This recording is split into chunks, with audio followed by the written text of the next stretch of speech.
the tape.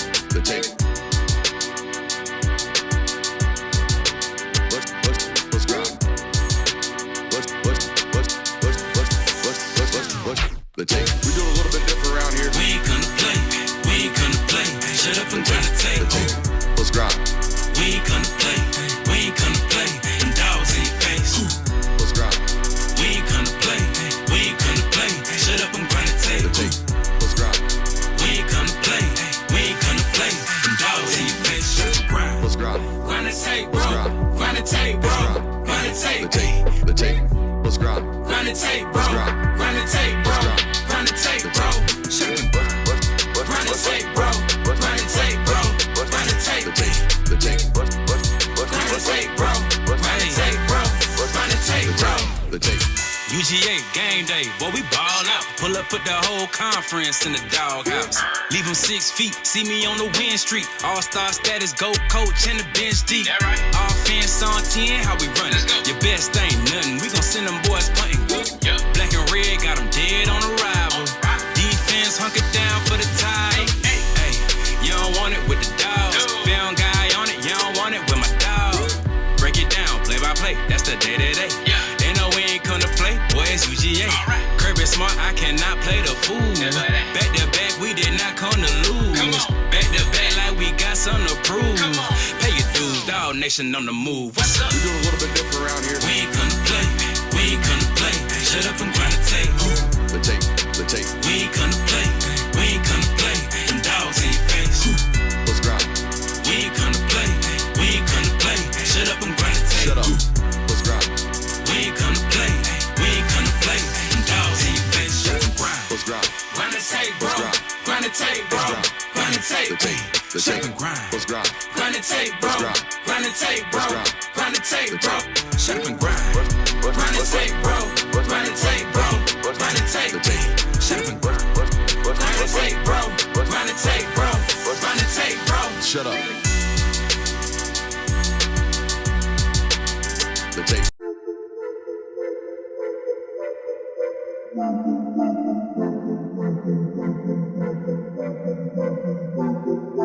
Welcome in, ladies and gentlemen, to MBR, or as we like to call it around here, Nothing But Rants, the show where I find topics that I'm oddly passionate about and I pontificate upon them. These are not hot takes, but rather takes that I'm hot about. What's up? You really like that?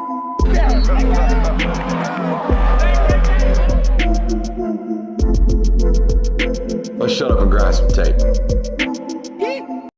I feel like that's a very similar. Drinking a mixture that you think is going to be chocolate milk that ultimately turns out to be coffee is way worse than what was the one you just gave me? Think you're about to get sweet tea and getting unsweet tea. No, unsweet tea just tastes like plain sweet tea. Coffee and chocolate milk could not be any further from the taste palettes from one another. Colors. The only thing similar is the color. Is the color. That's it. But it's kind of the premise between sweet tea and unsweet tea. They're same color, That's but you're getting a completely different flavor profile. Same base profile. One's All just I'm saying is that other. you're pissed off when you're not getting sweet tea. When you get unsweet tea expecting sweet tea, you're pissed off. Yeah, but when you go to chug a nice Deer Park bottle of water and it turns out to be vodka, that's tough. You're pretty pissed off, too. You're keeping vodka in Deer Park water bottles? Boy, that'd be a shitty way to break a alcohol-free streak. Welcome into tonight's show. We got a loaded one for you tonight. It's a great one. A new video game cover has apparently made the headlines, I guess. So we'll talk about that tonight. Tennessee's offense catches some strays. We're going to talk about that tonight as well. Greg Sankey just popping off lately, ain't he? He really is. He just tired of it. He tired of y'all not recognizing his the way he finna get down moving forward with regards to running college football. Kalen DeBoer picked up the superhero SEC cape this week. Did y'all see that? Mm-hmm. Yeah. We're going to talk about it tonight. It didn't take long. It took 1 year for my man to understand SEC supremacy. So we'll talk about that tonight as well. Another SEC coach, Steve Sarkisian, calling fake news.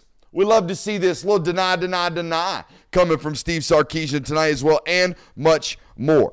Make sure you hit that thumbs up button, like, subscribe, rate, review, all that good stuff. I can't tell you how excited I am for the local hour of tonight's show. We're going to do something very unprecedented. I haven't seen anybody do what we're going to do in the local hour with regards to what a class looks like, right? A class projection, if you will. Nowadays, you can sit there and say, hey, who are they leading for? You can do all that nonsense.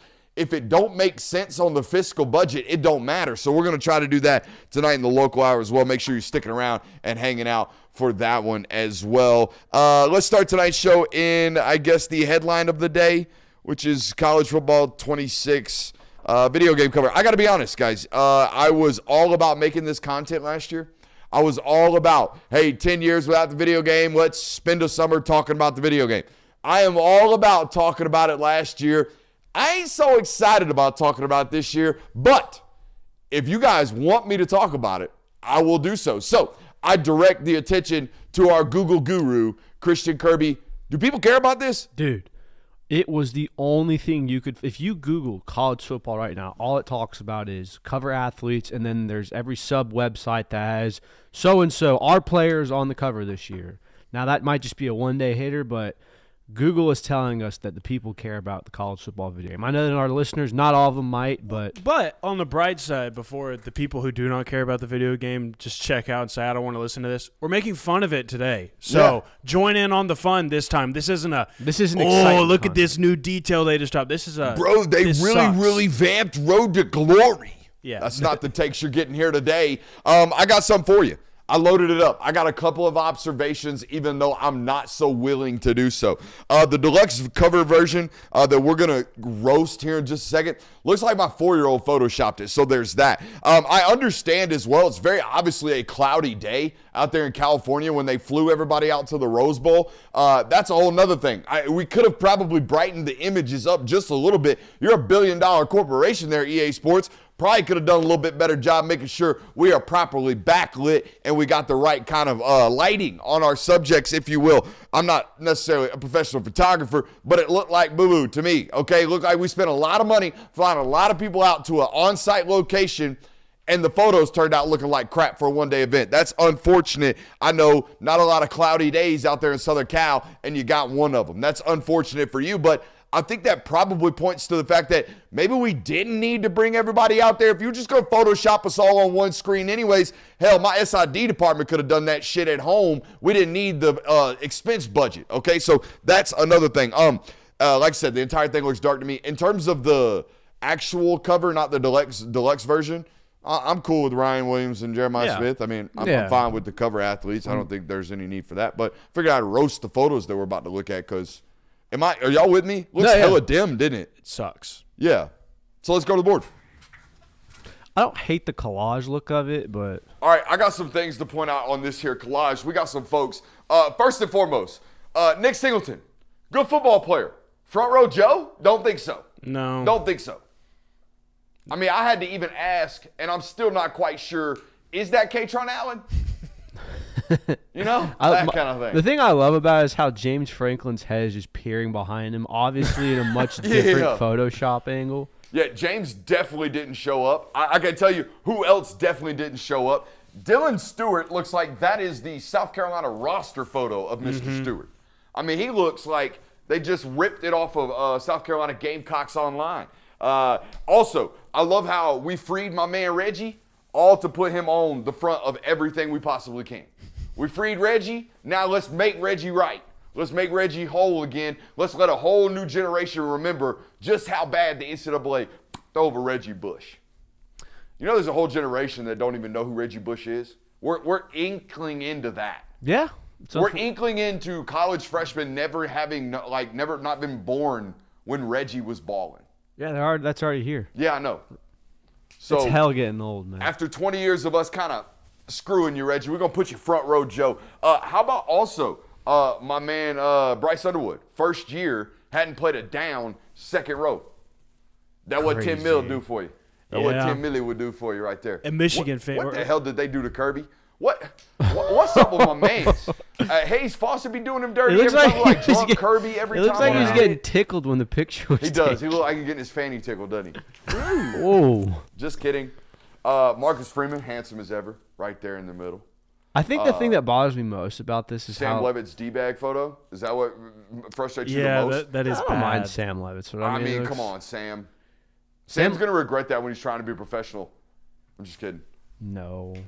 He definitely looks like he's got a hot tub in his bath or in his bedroom. Right? bedroom? I mean, somewhere in the dorm room, around the vicinity, that guy definitely has a hot tub. I also like how they're just like, yeah, sure, throw some fans in there. It doesn't matter either. Yeah. A Toledo fan? Is this a Michigan guy or is this a Michigan fan? Is this where we start the fan section? Because it's definitely not Denard Robinson. He's got a show cause order on his way from cheating with my man Connor Stallions, right? Yeah. So we're not going to put him on the front of it, even though we already have put him on the front of it. I love the cheese from Caleb Downs. A little fake cheese right there. Also, we couldn't smile, Ryan. We had to do the rage face. I mean, that is. I also like how they cut his hands off, so no one could do the Are his fingernails painted? nail polish allegations. Is that tattoo just says my sister? Does it? Wait. Yeah, that tattoo right there just says my sister. Probably could have put the name there, right? There's something else. My sister. My sister. Something hidden under the tape. Is that a Nebraska fan holding up a beat CU? I'm trying to figure out. Oh, it is. Yeah, you're right. It is. Interesting. Those two schools are no longer even rivals. So that's a reference to old school football. I mean, look how old that guy is. Is there a cop in the freaking? That would be that's a Navy. naval officer, That's a my man. naval officer. That would But be the a naval random officer. referee is pretty funny. Yeah, the random ref is classic. Like, what is he doing in there? He don't even look happy. He knows you're gonna ruin that shit. I just think that this is an example of actually one of the fewer examples because like I think that a lot like in today's world so many things get so simple, like new logos are so simple and so modern, but this is an example where simpler is better. Like there was nothing wrong with college football covers where it was one player, pick one, stand 10 toes down on that player, and it's going to be okay. This is participation trophy era. Is what I this know. is. We got to make everybody happy. We can't make nobody mad. Let's give a cover with everything. Like on. if it had just been Jeremiah Smith, like it didn't even have to be I'd been Ryan cool Williams with it. and Jeremiah I'd Smith. been cool with Everybody's cool with it. Yeah. Like Jeremiah Smith is a great player. Well, that is like the main cover is just Ryan Williams and Jeremiah. This is the. but I'm deluxe saying like edition. it just even that, but it's not even the main cover has all the damn logos in the background. just make it Jeremiah Smith and call it a day, and everybody's okay. And the break glass photo that they used to do on the front of the covers, remember? Yeah. Yeah. It was one player and he was kind of doing whatever, throwing a ball through the broken glass kind of montage. Yeah. And that was the cover photo. And that was with fine. you. We ain't got to get all, No. let's include everybody. I like the idea. I like the collage art of it, how like at a glance it's very busy, but then there's intricacies in each one. I think it's poorly executed. Lane Kiffin looks like he was not there that day, and Dan Lanning looks like he's got a lipper in. Personally. What do you think? I'm gonna be honest with you. I think DJ Lagway's photo is douchier than Sam Levitt's. You don't like the half smile? Like, I think he got caught in a bad photo. Is what it looks like to me. You think he does that on purpose? The sideways like lean smile? I mean, he's posing. It's pretty obvious he's. You think that's worse than throwing up this one with the hair he's got going on and the headband and the eye black He's not throwing up. and the sideways smile? Oh, he Yes, is. I see This his is arm. hand over here. Yeah, we're total I didn't top notch D-bag. I didn't see the arm. That is all right. Sam Levitt. He's is just worse. missing a shark tooth necklace. I mean, he's probably got the puka on underneath it. You just can't see. You're probably right. He rocking puka. Puka's back in. I I don't rock the think hell so. up out of a puka. Catch me on Destin down there. SC Me Today's rocking a puka next year. Good lord. Please don't do that. Kirby made me do it. Kirby made me talk NCAA football covers. Thanks, Kirby. Sorry, man. I hope the chat loved that one. It's all his fault. I mean, the chat was pretty interactive during that segment. So. Hell yeah. Cover is trash, Dylan Beasley. He's on our side. He's on our side. Thank you, Google Guru Christian Kirby, for that segment. All right, who's introducing our next segment? This is the Greg Sankey Roast the World segment yeah. is what we got The coming up villain next. I deem this college football's new villain because as I was just scrolling the timeline today, I'm just seeing repeated tweets about how Greg Sankey sucks, or Greg Sankey needs to get off of his high horse, or Greg Sankey is a stubborn SOB. And this isn't just like your typical ACC fan or Big 12 fan or even like a Big 10 fan. You know, those are the groups of people that are typically throwing hatred towards the SEC and Greg Sankey. But these are SEC fans that we're talking about. Like the SEC fans are now starting to target Greg Sankey. And I think a lot of it has to do with obviously of any new changes that have to do with college football nowadays is either tied to Tony Petitti or Greg Sankey or both of them. But Greg Sankey is currently in the spotlight because of the SEC spring meetings, and so quotes are flying all over the place, and especially with the recent news of automatic playoff bids, SEC gets 4 of them along with the Big Ten. People are kind of sick and tired of Greg Sankey, and I think it kind of hammers home our point of don't matter who you can make a college football commissioner all you want, but it ain't going to matter who it is. I've been handling that one for about 5 years on this channel. Everybody angling. I see people angling all the time. Not everybody. There's one guy, Josh Pay. He's the most likable dude. And this will prove my theory on this. If for some reason Josh Pay ever were to become the college football commissioner, you'd find a way to dislike the human on earth in this industry that I have found to be the most what do you call it? Like, there's no way you hate that guy. He's the most likable human being on the planet is Josh Pate. If he actually were to be the college football commissioner, you'd hate him just like you've turned on Greg Sankey. Because the moment he actually does something and enacts power, y'all don't like that shit. Y'all don't like power. Y'all definitely don't like power that can't be answered to or isn't answering to anybody. No different than the CEO of college football will inevitably be. So I'm with you, Jonathan. That's what it is. It's finally someone's having power, and y'all don't like that. Y'all immediately want to shit on the guy. Where these quotes came from today was Greg Sankey saying, quote, "I don't need any lectures about what's good for the game." Now, the reason he was having a tiff with this reporter was, from my understanding of the altercation, or the interaction, I shouldn't say altercation. Altercation sounds like tensions were raised. But from my understanding of the interaction, this reporter was kind of putting fault of changes at the feet of Greg Sankey, to which Greg Sankey had this to say. There's critics all over the place, so if you actually go back and do the research, the kind of format could have cost us positions depending on the number of teams. I don't see the critics actually digging into understand that reality. I don't see the critics actually analyzing, like I've just described, how schedules are evaluated so that critics can run to the microphones and share their opinions. We're trying to find a format to determine whatever number it is, it's the best teams in college football. That's all they're trying to get to. All right, at least in Sankey's mind. He believes through historical data, as does Tony Petitti, and pretty much anybody else who's been paying attention to college football the last 15 years, that the SEC and the Big Ten are a little bit different than the Big 12 and the ACC. Like, apart from Clemson, I don't think anybody's arguing that. I don't think anybody's buffing up against that. But now that we actually have change coming into it, everybody's like, whoa, whoa, whoa. I don't like that guy having too much power. I don't like these two. And it's not just Sankey. I love how Tony Petitti's played this. Y'all don't hear about that guy. He's just shoving Greg out there to let him take all the bullets. Petitti's just like, whatever my man says, but he's totally right with him the whole way and just getting to duck all the smoke. Any thoughts, Kirby? I do think it is kind of interesting how, yes, there's the natural inclination to just hate a power figure, and that's what Greg Sankey has become for this. I do think that they have kind of brought on, and the sport as a whole has brought on itself with the expansion and the conference realignment and all these things. Like, I don't think people talk this way about Greg Sankey if Texas and Oklahoma stay in the Big 12, if the college football playoff stays to 4 teams, if all of that stuff. Like, if you left things the way they were 5 to 10 years ago, you wouldn't be getting the scrutiny that you have right now. So and again, it's not all their fault that these changes are being made, but when the changes come and you're the spearheads of, hey, we want these certain things, it makes sense. It seemed clear to me that this reporter, or the story, the Big 12 and the ACC decision makers are starting to voice their complaints. The SEC and the Big Ten have too much power.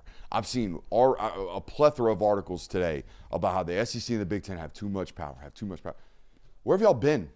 We talked about, remember us calling it the Memorandum of Supremacy? Y'all remember us talking about that? Yeah. Yes. We talked about that in January. Where y'all been? In January, we told you that everybody signed away their power. They have signed away, yes, Big Daddy, SEC, and Big Ten, please save college football. Yes, we will let you do whatever you want. You can have your way with us in 2026. And now all of a sudden it's coming around and y'all like, whoa, they got too much power. Bro, y'all signed on the dotted line. All of you. Notre Dame, Big 12, ACC. All of you decided that y'all were going to let the SEC and the Big Ten decide the future of college football. So what y'all bitching about? And I understand the only reason you signed what we call the Memorandum of Supremacy is because you were afraid that the Big Ten and the SEC were going to leave for their own Super League. We all know this. This channel knows this. Our listeners know this. I don't know if the rest of the world knows this, though. So here's how most industries work. If there are two superpowers that are so damn big that they get to make the rules, everybody else has to shut up, bite the lip, and deal with it. That's the way it works in every other line of business until they become just one. And then it's, hey, we get to start talking about monopolies. But if monopolies weren't allowed, y'all explain Amazon to me. You know what I mean? No, yeah. I mean, it's totally valid. And there's no denying that the Big Ten and the SEC are the superior. I mean, you can look at the draft totals. You can look at the NFL player totals. You can look at the conference championship college football playoff totals. Like, every metric suggests that the Big Ten and the SEC are the superior beings. So it makes sense that they are given the more power here. I think that the issue, though, is that for so long, the norm was we have 5 conferences, and these 5 conferences are all equal. But behind closed doors, we know who's running the show here. And now that you've got this kind of official statement of this and saying, all right, Big Ten and SEC are superior, they're the upper tier conferences, it lessens. And I feel like some people, the traditionalists of the sport, make it seem like we're watering it down, which to some degree I agree with them. To me, Sankey clearly sees a problem in the model, which we all do. The current college football playoff model, now going to straight seedings with 12, I think alleviates a lot of the problems that were created last year. But he feels like automatic representation is warranted. And who am I to tell him he is wrong? Because historical data tells us he is right. And we sat here on this table last year and would have said, we would have been those people say, hey, Ole Miss, Indiana, Neutrophil, who you got? Most of us would have been like, we think Ole Miss is winning that football. We have SEC bias. Sure. Okay. Right. That we believe isn't necessarily bias. We think it's rightful thinking because of historical data. We have Big Ten bias, same way. Maybe not as bad. Those are 2 bad examples because that's a SEC team and a Big Ten team. But if we would have done the Ole Miss SMU thing, or the Ole Miss Miami thing, or the Ole Miss whoever was on that fringe from the Big 12 thing, we'd all came away thinking Ole Miss was a better football team. Yeah. So he's getting pushback for something that most people that watch college football agree with if you held a gun to their head. Sure. I think that this really – Don't mean to make it violent. I think what this really boils down to, though, from my perspective, is it is just fatigue when it comes to college football fans. It is fatigue of having to listen to their sport changing constantly.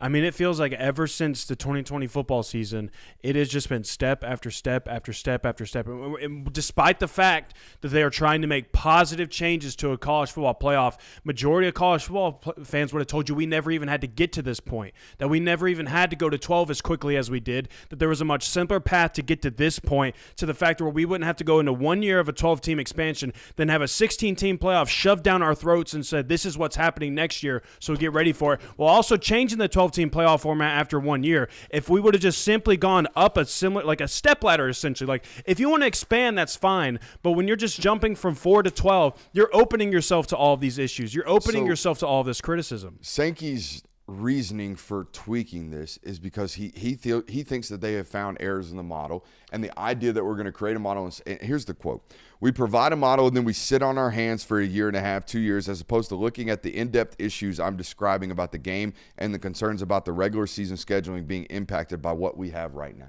Here's my biggest issue with what Greg Sankey says and does, and it's completely understandable what he's doing. Greg Sankey speaks, acts, does everything with the best interest of the SEC.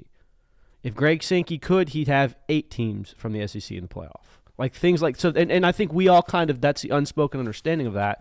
So when he comes out and says we're trying to fix college football, it doesn't feel that way. That's not 100% true, because if it weren't for Greg Sankey, the SEC would have already made their own Super League. That was in the reporting today. That's why he's so up for. I think he gave that to somebody, because I saw in a CBS report today that said verbatim, had Greg Sankey not intervened, the SEC would have already had a Super League before we even went to 12. So he does care about all of college football. I also think they know that the Big Ten and the SEC are most of the income in college football from a national standpoint, and national viewership standpoint. So I don't necessarily. I'm with you. His job is to get the best representation possible for SEC member schools. However, I do think there is a small contingency that cares about the overall arcing machine. That's definitely true. And I think that maybe saying that he only cares about the SEC is probably a little bit of an exaggeration. But there's no doubt that he acts with the SEC in mind 95% of the time. Yeah. And I feel like that's kind of what rubs people the wrong ways. Is like, are you really trying to fix college football, or are you just trying to make things easier and better for the SEC? Like every example Greg Sankey has of why the college football playoff system is broken and why it's not working is this SEC team got excluded. They were better than this ACC team, this Big 12 team, this Big 10 team. And I feel like that's probably not the best way to go about it when you're talking about the sport as a whole. I think that too, like so much conversation around college football is money centric, and there's a lot of reasons why. There's some right reasons why, there's some wrong reasons why, but I mean, we went from a time where that really wasn't ever discussion around this sport, and then it became the most important thing around this, whether it be players getting paid or it be we want more playoff games because that means more TV revenue and then shared revenue. Like, it's all about money. And so then when you have someone who is the head of a conference, and obviously that person has the best interests of their conference in mind, therefore wants more money for their conference, I think college football fans just kind of want to be left the hell alone for a little bit. They don't want someone that maybe doesn't have the fans' perspective of this sport, maybe has a little bit bias towards what is best for my conference. I think people just want to be left the hell alone for a little bit. I mean, the first major changes started happening post-COVID, right? Yeah. We started getting NIL in 2021. Mm-hmm. Class of 2022 was the first class. So that would have been the summer of 2021. And then they opened up both windows of the portal in 2022. And then everything got hellacious with, there really are no rules on this NIL thing. I think people figured that out by 2023. And then everybody was like, oh, well, we used to have a one-time transfer, or at least like where you have set. Now you can just go wherever you want. Yep. You can do whatever you want. That was about 2022, 2023 range. And then we went conference expansion in 2024. Oof. Okay, Big Ten and SEC. Yeah. And then we went playoff expansion in 2024. And now we're going playoff realignment in 2025. Destined for playoff expansion in 2026. Yeah, if I were a fan, I'd be like, yo, what the shit? Yeah. Too much change is not good. So I'm with that. I understand why everybody clutching pearls. Yeah, I mean, it's too much change. It's one of those things where you look back and it's is the sport better than it was 10 years ago? Yeah. I mean, it's one thing if your wife starts working out. But if your wife starts working out and changing her hair color and getting new clothes and maybe taking some extra trips, she might be cheating on you. Maybe. Never thought of it like that. I think it's also just like you're creating more problems in order to fix other problems. And then by fixing those problems, you create even more. It's a never-ending cycle now. To the point of where, like, yes, the problem was college football players probably should have been compensated for what they did on the field. Dang, that's a bar, Marion Campbell. What Marion Too said. much change in your jingle when you walk. Ooh. Boy, dropping a bar in the chat. But no, you can't keep creating other problems for solutions that aren't even relevant anymore. Like the idea of 10 years ago was college football players should be compensated for what they do, and there has to be a better way to format this college football playoff so we can crown the actual best champion. Yeah. And we had that for a while, and then it was, well, no, this team should have been in the playoff, even though we might not have thought they were a college national champion contender. And then they were college football national championship contenders, and now we got to expand to 12 because apparently there's 12 teams that can compete for a national title. Crazy, too, because everyone kind of agreed the sweet spot's like either 6 or 8, I think. Yeah, that's what I'm saying. We're going to 16. Stepladder approach. Oh, we're at 4? All right, let's try 6 out. We like that? Go to 8. Like, didn't have to be 4, 12, 16. Yeah. We can't get enough of this. Well, $7.2 billion will make you do just about anything. And that's what I'm saying. Yeah. The money grab is what people are tired of. A reminder, fans at home, that's what just the playoff contract. Just for the, how many games was it last year? 7? 7 playoff games? Yeah. For 7 playoff games, they paid $7.2 billion, did ESPN, and then turned right around and trapped it out in TNT. That's why we watched college football on TNT this year, because they had exclusive rights. They could turn around and sell it and package the product. It was just, it is about money. I wish, but that's the way life is, man. We live in a very corporate society, brother. Sure. Dollars and cents. Speaking of which, appreciate the Super Chubs tonight. I think that's a new one for Brado 902. He's not on the board, is he? I don't know. I don't believe Brado so. 902 action getting in the mix. Shout out to Brado 902. Don't think I didn't see you, Robert, DGD podcast, in there with the Super Chub as well. We appreciate all the love. Let's head to the board and put Brado 902 up on that blackboard. We love to see it. We got a new listener in the chat. Finally get to lock in on a live show. We love to see that. We love to see that. Brado, right here, 902. He's already right here. Yeah. We'll give him a big box. I am on the board. We'll give him a big old box. How about him? That old boy, Brado. All right.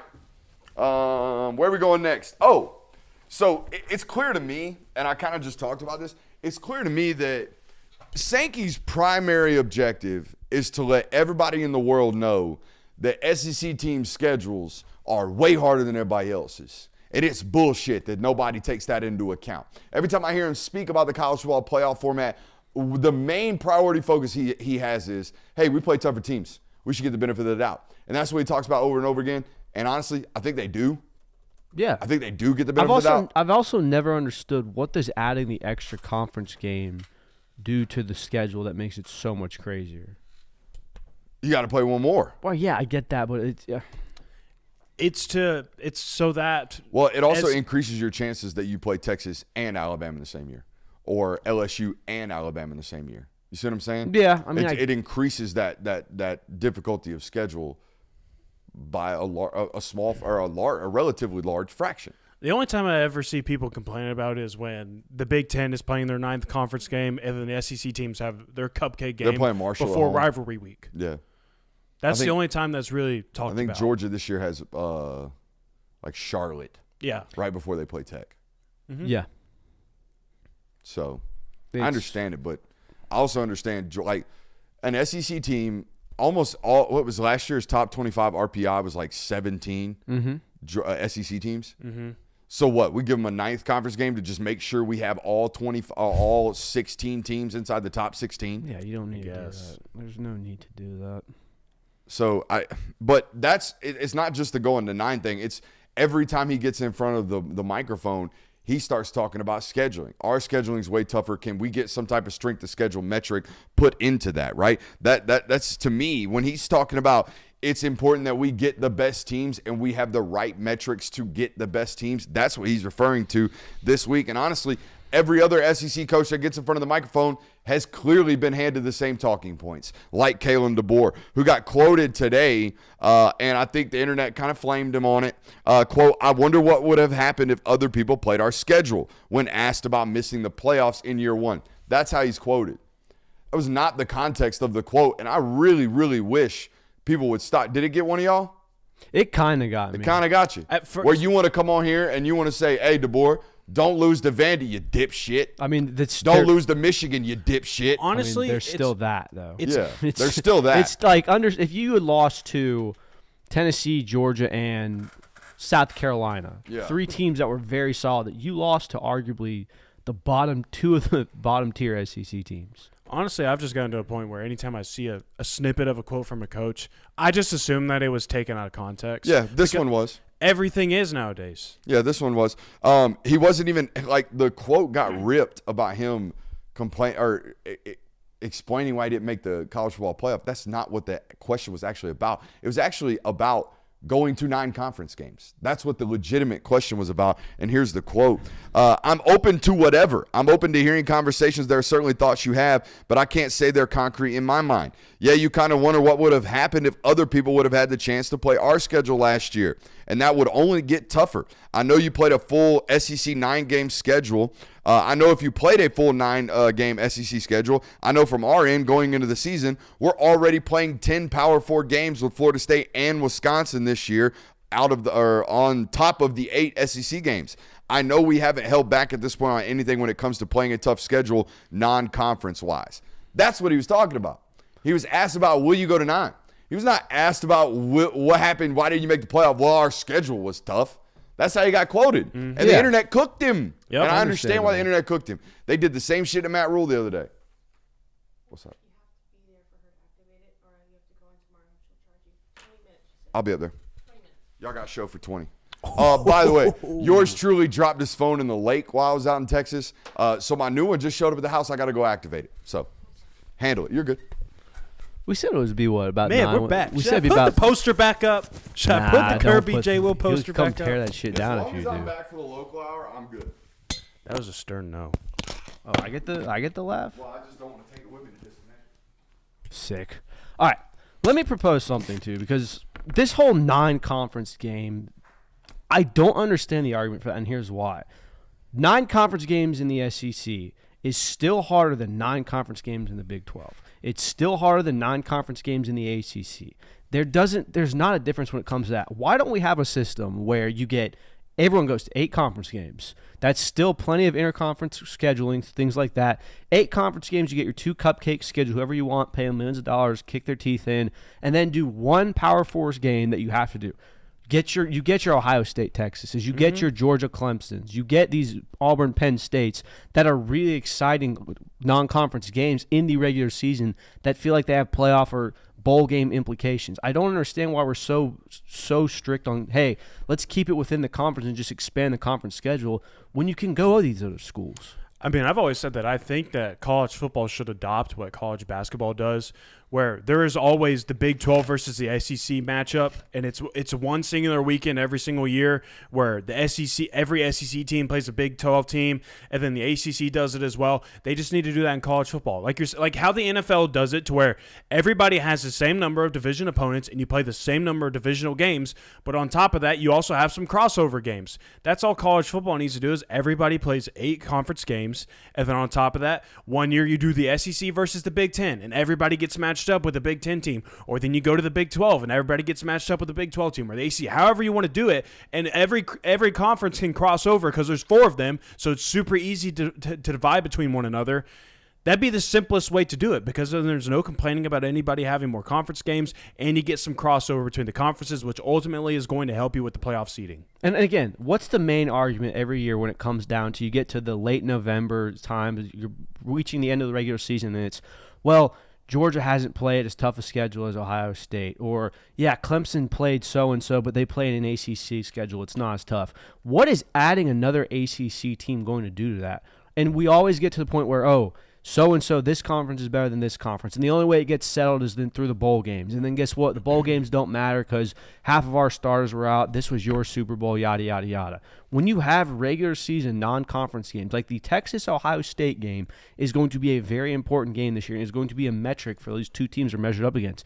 Last year's Georgia versus Clemson game, where it was, man, Georgia, the SEC champion, beat the ACC champion by 31 points in week 1 of a regular season.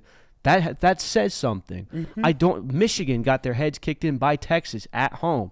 It showed some superiority to that. Now, obviously, Ohio State beat Texas, but I think it would do you so much better. I don't understand why the conferences have become more spread out, more inclusive than ever, but we're still trying to pin ourselves in this, 85% of your schedule has to be within conference. You have so many more options now. Go play another team in the Big 12. Go play a team in the ACC. Go play a team in the Big 10. That doesn't matter. Don't add Kentucky to your schedule. Don't add Vanderbilt or South Carolina, or you maybe get Texas or Ole Miss to your schedule. Go play someone out of your conference. Yeah, and as I mentioned before, I know the entire, Ohio State plays Michigan, and this is where everybody gets hung up on it. Like I mentioned, how in the middle of November, SEC teams are playing the Murray States, or they're playing Charlotte, or whatever. But for every example of that, there is Georgia playing Georgia Tech, or there is Kentucky playing Louisville every single year, or there's South Carolina playing Clemson every single year, or there's Florida playing Florida State every single year. There is plenty of crossover with these conferences. I know that not every single one has a crossover rivalry with a conference that they have set every single year, but at the end of the day, you're playing the same number of Power 4 teams for the most part. And adding another conference game to that, like Georgia adding Vanderbilt to this year's schedule, or whoever you want to add to it, isn't going to change all that much for you. It's really not. I just think it's completely overblown. And plus, it's not going to make things exciting. No. When Georgia traveled to Notre Dame in 2017, that was a big deal. When Penn State did a whiteout to host Auburn, that was a big deal. Games like that mean something. Games like that are what college football is all about. We've seen enough Georgia versus Kentucky in the last 10 years, or Alabama versus Vanderbilt, or pick 2 SEC teams in the last 10 years. They've probably played 2 or 3 times to the point where the matchups, one, aren't that exciting, and I don't feel like they add that much to the schedule. Yes, the SEC and the Big Ten are one of the hardest conferences to be in, and having more games that within that conference in your regular season will make your season and your regular season schedule harder.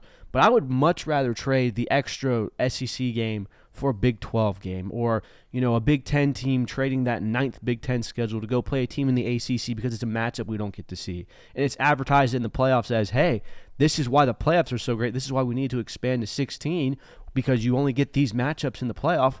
Well, that wouldn't have been an issue had we done that in the regular season. We can all agree that there is no one here today that believes 16 teams are capable of winning a national championship.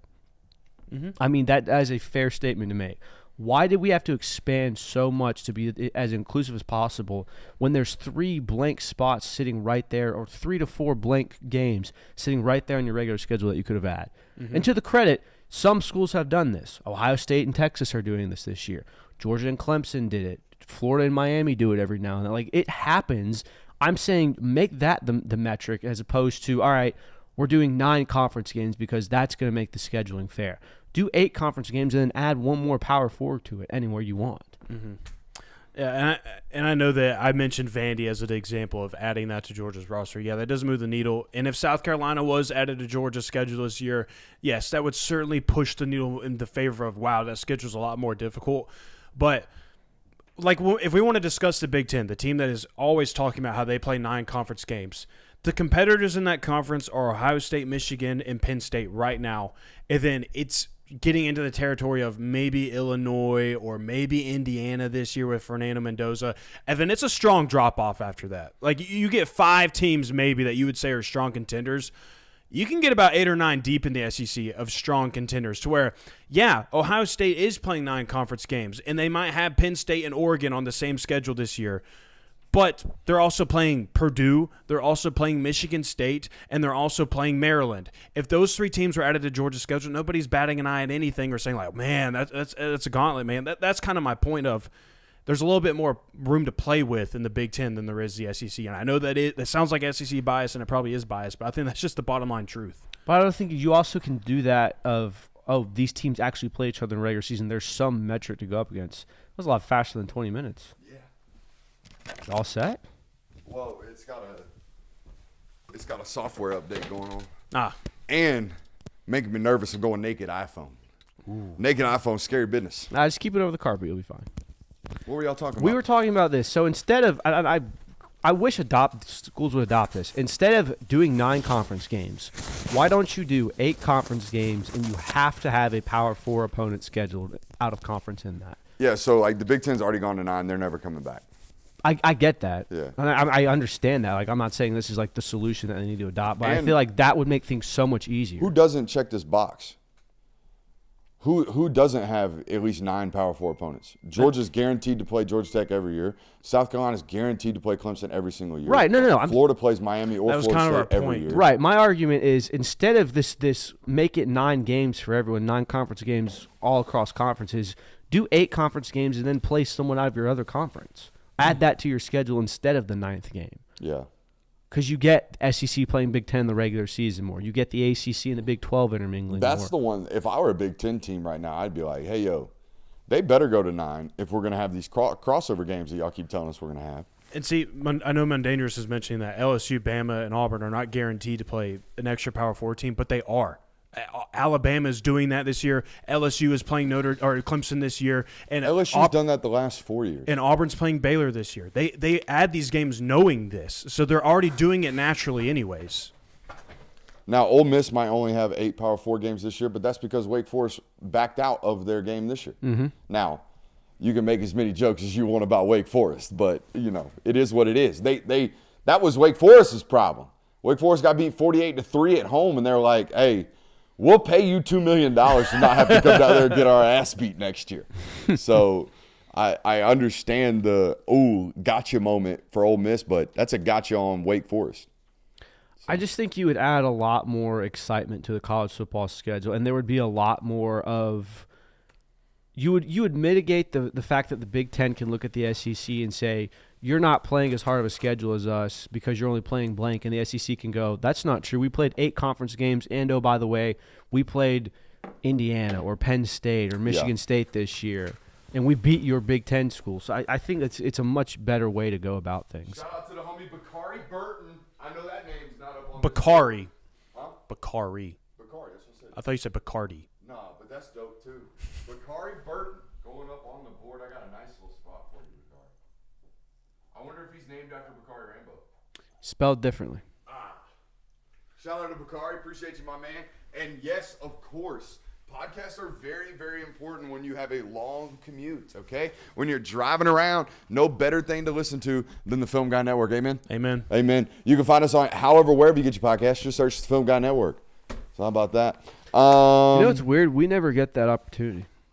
To listen to it on podcasts? We never listen to ourselves. I don't listen to this on the way here. You do? I just want to make sure that they're uploading right and that the quality's good. See, quality control assistant over there. You know, that's great stuff, man. I'm proud of you for that one. Thank you. I stopped listening to myself about 3 years ago. See, why? Because you don't like it? No, it's not that I don't like it. I don't have enough time. Oh, okay. I mean, dude, it takes 4 hours to do this. Oh, I'm not going to spend another 2 hours making it 6 a day doing show. That's too much. Yeah, I don't listen to the whole 2 hours, but I check in and make sure everything's sounding good still for you guys. That's good stuff right there. I don't listen to anything except for Levitard, and I'm kind of waning on that. It goes in phases for me. Yeah. What do you listen to? Comedy podcasts? I mean, Do you listen to any sports podcasts? No. Do you? Mm-hmm. What? Bill Simmons? Bill Simmons, Ryan Russillo. So the Ringer. Yeah. I listen Good to people over there, I've heard. I listen to Josh Pate. You listen to Josh Pate? No. No? I don't consume sports media outside of this. It's hard. It's hard to do And it. that's why I think to me it conflates my opinions on things. And that's one of the bigger reasons why those are the two that I listen to, because it's different than what we talk about. I'm not listening to college football. I'm listening to NBA or the NFL or whatever else it is. I'll listen to like interviews and like players telling like past stories, but I don't listen to people give takes. I don't enjoy it. Yeah. Especially because like y'all been in car rides with me. I'm very critical of a take of someone else's. Yeah. Very critical. So I'm very few and far between, very selective on what I listen to because of that, especially during games. Nothing will get me more ticked off than a color analyst who is not paying attention and not locked in, because I would kill for your job, sir. I will kill for your job. I saw my man on that Fox broadcast that we loved. I saw him at a camp this year, and I told him, I think you're the best doing it right now. He crushed it. Except for me.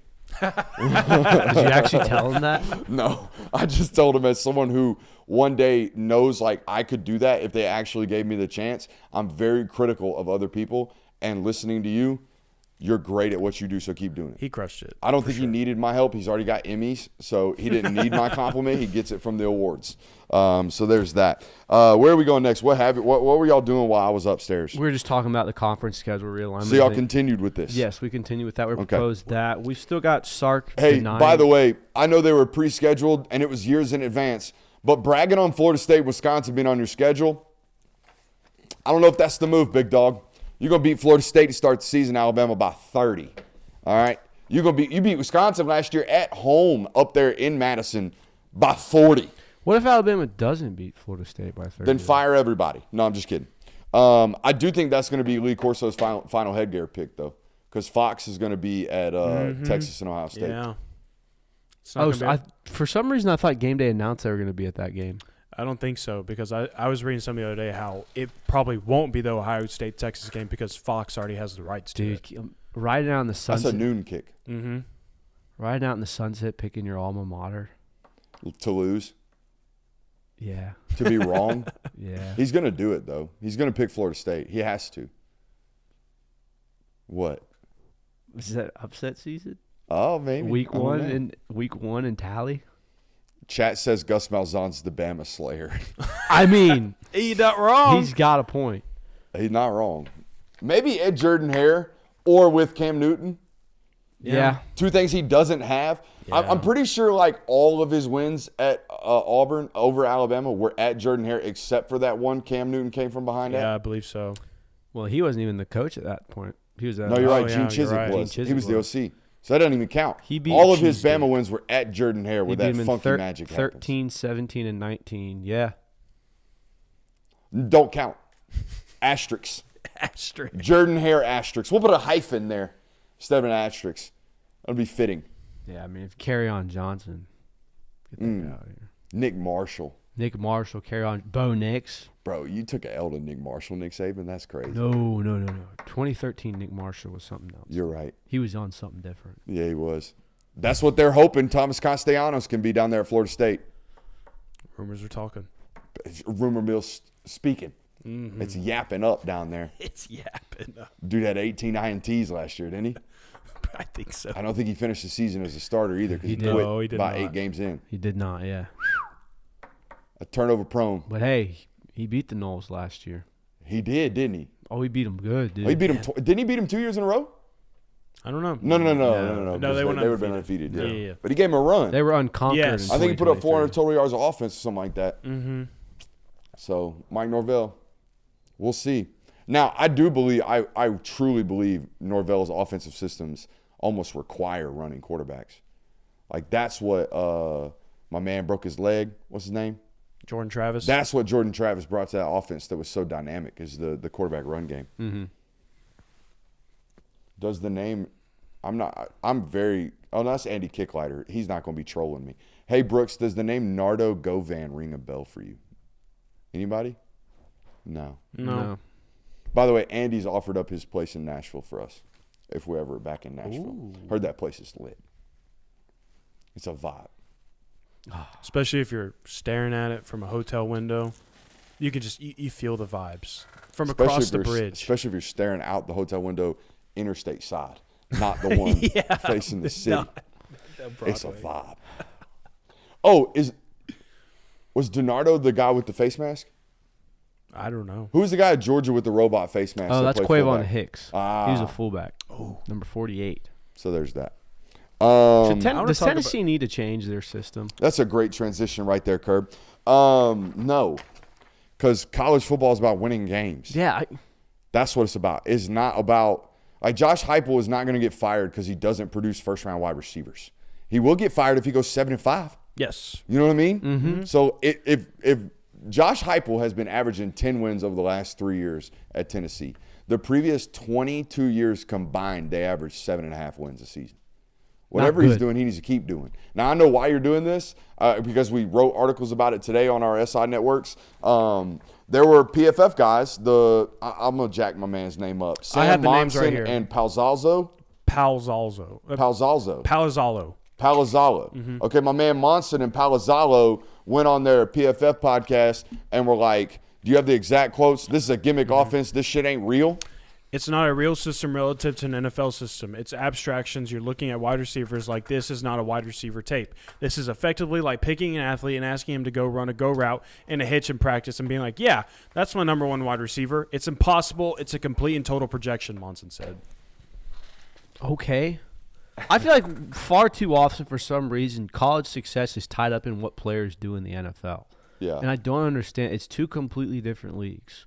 Yeah. We've seen guys have great success in college, flame out in the NFL. We've seen guys that were pretty average in the college sphere be legends in the NFL. I don't understand why this metric is utilized as, it's the arguments of RBU or LBU. Oh, he didn't do anything in the NFL. This isn't.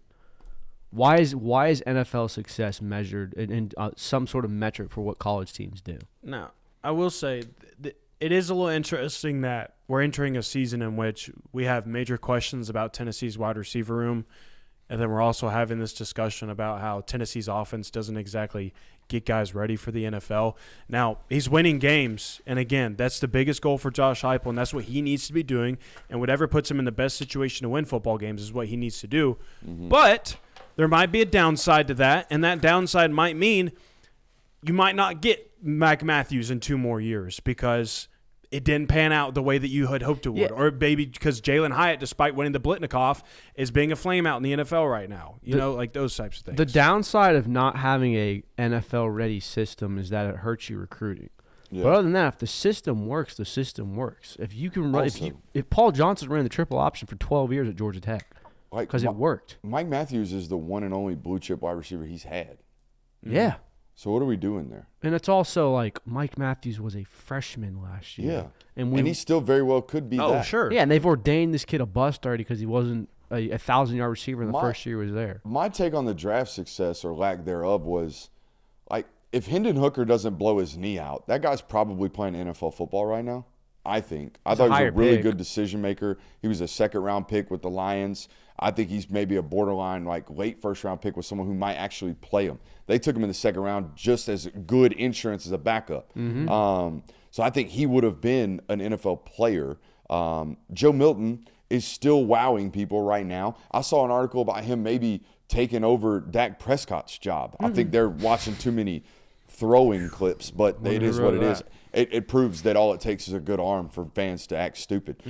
So there's that. But the wide receiver, man, like, who's their most NFL projectable wide receiver that's come out of there? Dante Thornton? Maybe. Probably. That's it. Like, Jalen Hyatt won the Blitnikoff. I love that. But Jalen Hyatt's 5'11", 175 pounds. He was never going to be a first-round draft pick. So I don't understand the – now, I do understand what these guys are saying from a standpoint of it's a hard projection. Yeah. That's your job, Bubba. Your job is to project football players. It's a hard projection to project some my man from Zabel. It's a hard projection to project an offensive guard from North Dakota State into a first-round pick. But y'all are doing it. Y'all are out here doing it every single year for these hard projections. So I just think it's an easy, the offense is gimmicky. The offense has led the SEC in rushing 2 years in a row, 2 out of the last 3, okay? And it just put up 2 or 3 10-win seasons in a row. So, like, it must be doing all right. Yeah, I mean, again, at the very worst, what happens is you get negatively recruited by other SEC schools, and you're no longer landing wide receivers that you already weren't landing. Like, that's kind of the pitfall of this for you. Yeah. Now, didn't they have a wide receiver? Y'all aren't going to know the answer to this question because I don't think y'all follow the NFL draft that heavy. But they had a UCF wide receiver that got drafted really, really high a couple years ago to the Bills. Oh, I remember this, but I don't remember. Did he pan out? Doesn't sound like it. I don't believe so. Don't think so. And he was a big physical, like, fast guy. So I don't know. But again, do they need to pan out? For Tennessee, no. No, For not Tennessee for Josh to win Heupel. football games in college, clearly no. But even so, like, I understand it's a great metric to have, and it's great to say Kirby Smart has more first-round selections than losses in his career. What does that mean? What does that mean for what happens on the field on Saturdays? Yeah, there's a lot of NFL talent on the field. Great. I mean, just look at it this way. Billy Napier has more first-round quarterbacks than Kirby Smart. Like, what does it mean? And again, that's what I was going to say is just look at it this way. Georgia is a prime example of people who say their wide receivers don't get developed.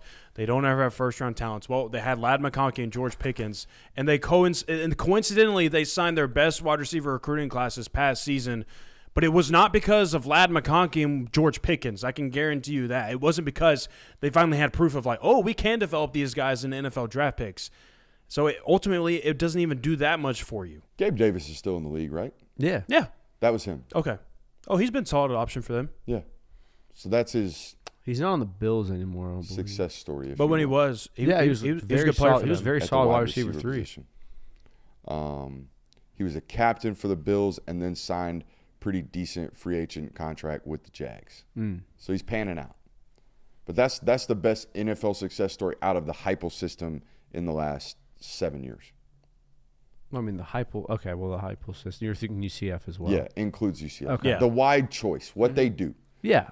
Which I understand the comments of we watch them run a hitch or a go, and that's it. But that is it. Yeah. That is the wide choice offense. Mix a dig in there every once in a while, but like that's Slant if they're playing off soft. yeah. But again, that's it. But again, that's not Tennessee's problem. No. That's NFL scouts' problem. That's NFL GM's problem. That doesn't need to affect anything that Tennessee does ever. Yeah, Ever. Jalen Hyatt runs 4.22, and maybe. Didn't he run kind of like surprisingly not fast? I know he still probably ran 4.4s, but he didn't run like 4.28. He definitely didn't exceed expectations. He didn't pull meet Xavier Worthy. No. You know what I mean? No, he did not. Whereas like, oh, this guy doesn't run routes. Who gives a shit? Look how fast he is. He ran a 4.4 flat. You know what I mean? Fast, At but 5'11", 175 pounds, that's a third-round pick. That's just what it is. unless you're a Heisman winner. Unless you're a Heisman winner. Because you're Devontae Smith. Yeah, At shout that out. point. Yeah. But again, Tennessee doesn't need to change their system. No college team needs to change their system because the NFL doesn't think it translates well to their league. Mm-hmm. I'll die on that hill as long as it is. Speaking of dying on hills, Steve Sarkisian out here deny. He is. Yeah, he's out here deny. Obviously, there was a report from the Houston Chronicle, I'd say about 3 weeks ago, that Texas was spending $35 to $40 million on their roster. Sark laughed it off today with Paul Feinbaum basically saying, I wish we had $40 million. I'd have about $15 more million to play with. Isn't that what he said? Mm-hmm. I'd have about $15 million. So he's telling you he thinks he's got a $25 million roster. That's what he's willing to share. Was that the exact quote? Correct me, please. I'm pretty sure he threw I'd have more money to play with in there or something. He did say something along the lines of that, I believe. Yeah. Just keep going. Anyways, this is exactly the public relations like talking points. When someone talks about your money, just tell them you don't have near as much as they think you have. Every single time. Deny it. I got buddies on that Texas staff that swear up and down. We ain't out here paying athletes anything crazy. Guys just fall in love with Austin. That's interesting. They just fall in love with Austin. Now, I think it's half and half. I think it's half. Sark has turned Texas into what Texas should always have been, and you get to pay him some extra money nowadays. Because if it were just Austin, everybody would have success. Tom Herman would have had success out there. Charlie Strong would have had success out there. Mac Brown would have never been asked to leave out there, right? If it was just about the city of Austin, which I don't think it is. He didn't say they'd have another $15 million. If they had 40, he said, I wish I had another $15 million. So, yeah, he just told you he's got a $25 million roster without knowing that he said that. Pretty much. Yeah. So, what do y'all take on this? I just don't understand. Like in the NFL, we get full transparency. It's not speculation. It's not, hey, I heard that so-and-so's getting this, which is how I get my information, by the way. When I tell you that Jackson Cantwell was offered $5 million over 2 years, guaranteed, $2.5 million annually at Miami, I heard that information firsthand from someone who had the direct conversation with the agent. That's how I get my information. I don't know how everybody else does it. That's how I get mine. So there is no benefit in me coming out here and lying to you guys. There's no benefit, I guess there would be, in me making it up, but I don't make shit up. Neither do I think this dude from Houston Chronicle made this shit up. I think this guy heard this directly from somebody in the Texas football roster or football staff and then ran with it. That's how most of these stories work. This guy's a lifetime journo, too. This guy from the Houston Chronicle seems like he's a little gray in the hair. All right, he's been around the business for a little while. I don't think these dudes are out here, as the kids would say, capping. I know I ain't. Well, the denial from it comes in that the amount you spend can kind of correlate to, oh, you're only winning because you're spending more money than everyone else. But that's not how we do in the NFL. In the NFL, when someone overpays for a player, we look at the general manager and say, I don't know if that guy knows what he's doing, right? Because we have transparency. Right now in college, when you hear that Miami paid $5 million for Jackson Cantwell, all Miami fans think is, oh, damn, everyone's saying we just bought the player instead of saying, maybe we overpaid for that player. Right. You see what I'm saying? No, I totally see what you're saying, but it's Which you did, by the way. You overpaid for Jackson Cantwell, and that's okay. I think there's going to be some other players that get overpaid for. I think Ohio State might be trying to overpay for Tyler Atkinson. But the defensiveness comes in that when you get a player to sign with your team, you win a battle. You win the recruiting battle. You win this. Paying them undermines the, oh, you got this. The recruiting battle, there is no really recruiting battle in the NFL. You draft players and then you re-sign them. If you don't want to pay the money, so you let someone else sign them. There's not a ton of like bidding wars going on. It very rarely happens. Where in college football, you bid for these players pretty much, and then when you get them, it's we won this battle. Yeah. So you use you just paid for them to undermine the winning, and it can be done in the levels of roster as well. Don't 90% of free agents in the NFL go to the team who's going to pay them the most money? Yeah. Yes, but it's not like, and you get some celebrations of, oh, we just got so-and-so player or so-and-so quarterback just signed with us. That's a really big victory for us. But at the same time, it's also because, I don't know, it's free agency signings are not as much viewed as wins as they are just like solid acquisitions, as opposed to college football where if you sign a 5-star, you win a battle, you throw a party, the coach jumps into another man's arms and wraps his legs around him. Chat's got a good, not cut you off again, but Chat's got a good point about there being a cap in the NFL. Mm-hmm. We kind of have it's plus or minus $5 or $10 million cap now. I think, right? We all, based off every conversation I have with general managers or people who are in charge of making sure they're under the number or at the number or have knowledge of whatever their number is. Everyone I talk to says they are planning for the rev share, right? Which most schools is 15 of the 20 and a half going directly to football. So we have $15 million to play with legally. And then all the other money has to go through Deloitte, which means we got to figure out real companies to want to pay real marketing dollars to athletes for actual marketable contracts, which still, for a school like Texas, is plausible to get to $30 million, $35 million. Exactly. I think that means you got to find $20 million worth of marketing revenue in the city of Austin annually for a Longhorn football roster. I think you can do that. Right. I think there's multiple multimillionaires in the state of Texas that care enough to put a kid on a billboard for $100,000. Which is what goes back to you just bought them. You just bought this roster. You're buying wins with your. Which, if you're a Texas fan, Texas fans aren't this way. Miami fans seem to be. Texas fans, from my understanding and my interactions with them in the chat, in my mentions, is sorry you're broke. Mm-hmm. That's the way they behave. Well, I mean, if that were the case from the staff, Steve Sarkisian would have been like, yeah, $40 million. What are you going to do about it? Yeah, no, the fan base knows the deal. Get your money the coach's job is still to deny it. Right. They're coming here because they want to be a Longhorn. Yeah. So, local hour? Local hour. We got a whole nother hour coming up. I'm super excited about this hour coming up right here and just on the other side of the break.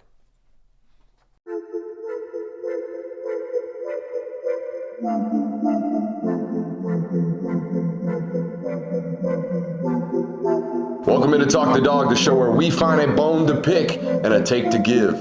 These are not hot takes. These is dog takes. Can I talk that dog? What's up? You really like that?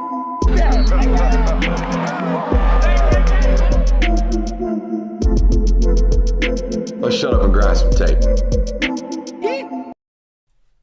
What is up, ladies and gentlemen? We are back for another hour here on the Film Guy Network. All right, so we live in a very different day and age of college football, okay? I got to unmute my microphone. I think I'm good now. We live in a very different age of college football, okay? Player acquisition, as we call it around here, how you get players to your roster is no longer, hey, we just want to recruit you the hardest. We're going to develop a relationship, and eventually we'll win out because of our relationship, and you'll sign a national letter of intent. Nowadays, we all know the deal. Everything is contract-oriented, okay? We have a certain set budget, and we have to get those players into that class under that budget in order to fiscally be responsible moving forward on our roster. We all understand that we are in a virtual, even if there isn't a salary cap, each of these individual teams have a threshold of the amount of money that they are able to spend, or in this situation, collect, right, and able to spend. So what we have decided here on this network is that if, let's say Texas is at $30 million,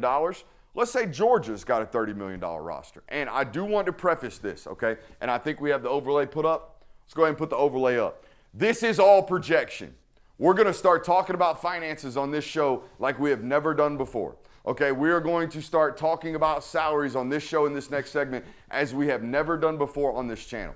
But what I don't want you to do is see a number tied to a player here and take it as fact. None of these numbers have been discussed because none of these kids have come on OVs. Do we all understand that?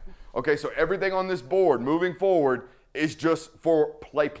We are having a fun experiment today with the 2026 class and having a discussion about how we make all of these salaries fit. Do we all understand that? All right, we all got that. I was hoping for an auditory cue from the boys. Sir, yes, sir. Yeah, attaboy. All right, so apologies Yeah, no. for the big white screen here, but here's what we got set up right here. All right, let's go into 2. So I have established the overall budget for $8 million per class. The reason being, guys, we told you $30 million divided by 4, right? We got 4 classes on roster, about $8 million. So let's just say roughly we have $8 million to play with. Now, go with me over here to our current commits that are already in the class, okay? It's important to know what's already spent or what we are allotting already. Okay, so here we go. Jared Curtis, we know somewhere between $600,000 to $800,000 year 1 is what he's going to be paid. So we got him slotted in there, $800,000. 7 Cloud just signed with Drew Rosenhaus. We know the dollars are going to be pretty expensive. I've put him at $750,000. Okay, I don't know how close those actual numbers are. In fact, the only number on this board that I am for sure with a plus or minus of 100K is my man Jared Curtis, because that's the one I know about. All right, the rest of these are all projections. 7 Cloud, $750,000. Jordan Smith and Zach Ford and Vance Spafford, let's call them $400,000 athletes, okay? $250,000 for Lincoln Keys. Let's pay Graham Houston $200,000. Keelan Jones, $200,000. Brady Marchese, $150,000, okay? That gives us a total right now, projected. We have already allotted $3.5 million of what we have available to spend.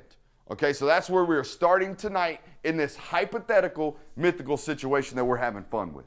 Okay, so let's go back over here to who's actually available, guys. We have $4.45 million to play with in this class. Now, what I'm going to do, guys, in this first round of projections is I'm going to go through and tell you who I think they are absolutely honed in on right now. Okay, and let's assume that they're going to go ahead and land them. So let's start with this right here.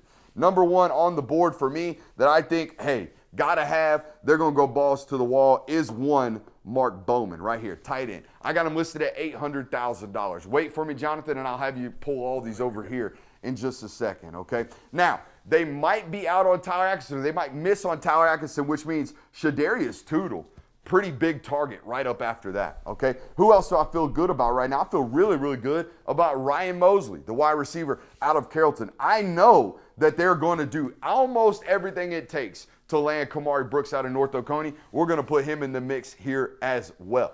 All right, let's keep going down the list right here. All right, so who else?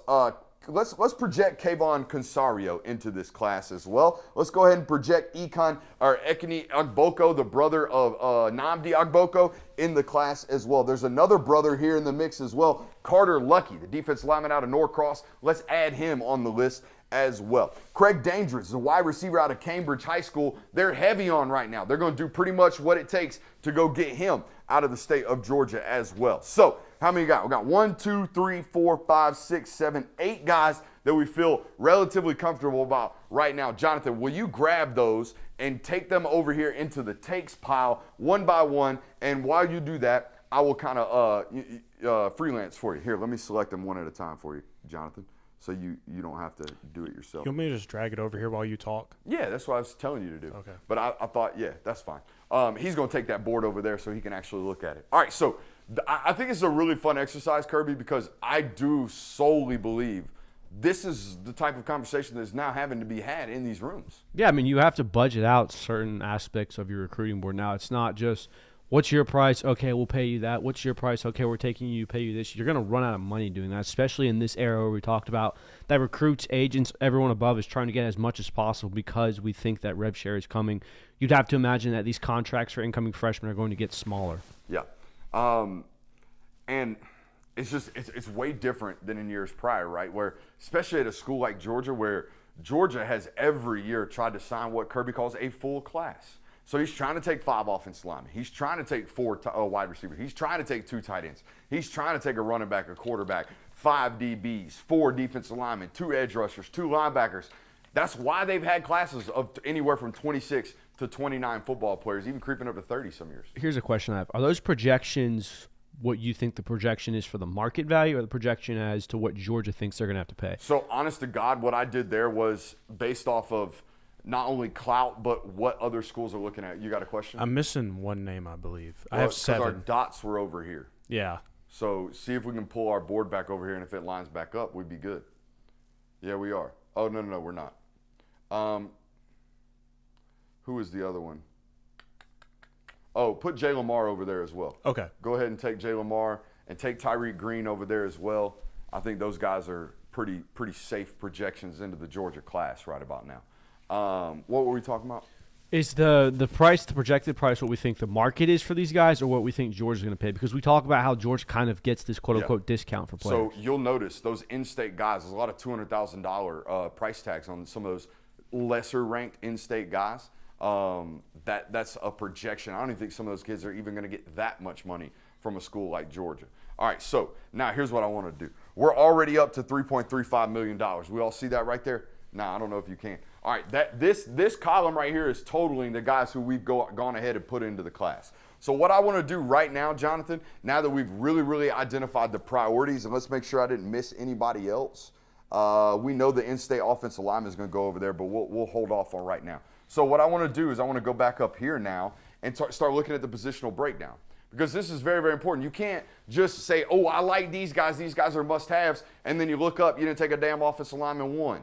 Right? It can't be a fantasy draft. We have to fill out our roster, okay? You have to. So the running back right here that you took in Jay Lamar marks that out, okay? So we're good there. You're back even with the tight end requirement for a normal standard class. You took 2 wide receivers, so you've marked off there. We're still short 3 offensive linemen because we took 1 right there. So we got to get to 3. Remember that in your head, guys. We got 3 offensive linemen short right about now. We're still short 2 defensive linemen. Okay, so 2 defensive linemen, and we're short 1 edge right now. 3 offensive linemen, 2 defensive linemen, and 1 edge are we short right about now. We're short 1 linebacker in this class right about now. Are y'all writing this down? We're short 3 DBs going into this. We took another one. We're short 2 DBs right about now. So what are we short on right about now, boys? We're short on offensive linemen. 3 offensive linemen. Here's what we're going to do, Jonathan. We're going to take Sankey Helton, and we're going to move him over there. We're going to take Malcolm Gaston, and we're going to move him over there, and we're going to take the in-state offensive lineman to be determined, and we're going to take him over there. So go ahead and do that for me, Jonathan. Let me give you the cursor back. Go ahead. Again, that was Sankey Helton, the in-state offensive lineman, and give me my man Malcolm Gaston pulled over there into the takes. Let's see what that does to our remaining budget. A remaining budget. I hope this is as entertaining as I thought it was going to be. They are liking it. They're a lot. liking this? Chat likes it. Okay.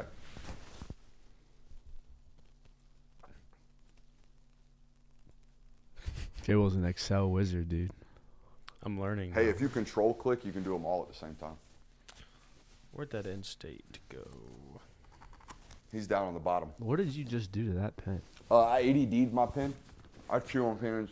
I scratch my teeth with pens. Oh, I I didn't. do all kinds That of doesn't crazy look shit with good, dude. pens. You shouldn't do that on camera. I mean, I ain't worried about it. I think I'm cool. I definitely ain't worried about the allegations. You know, married 2 children. Ain't no Tom Cruise going on over There's here.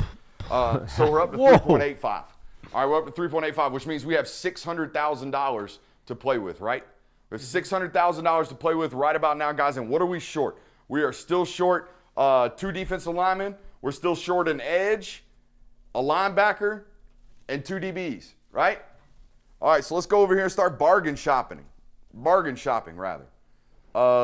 Hey, were we short a wide receiver still? No, you had No. all your wide receivers. Ooh.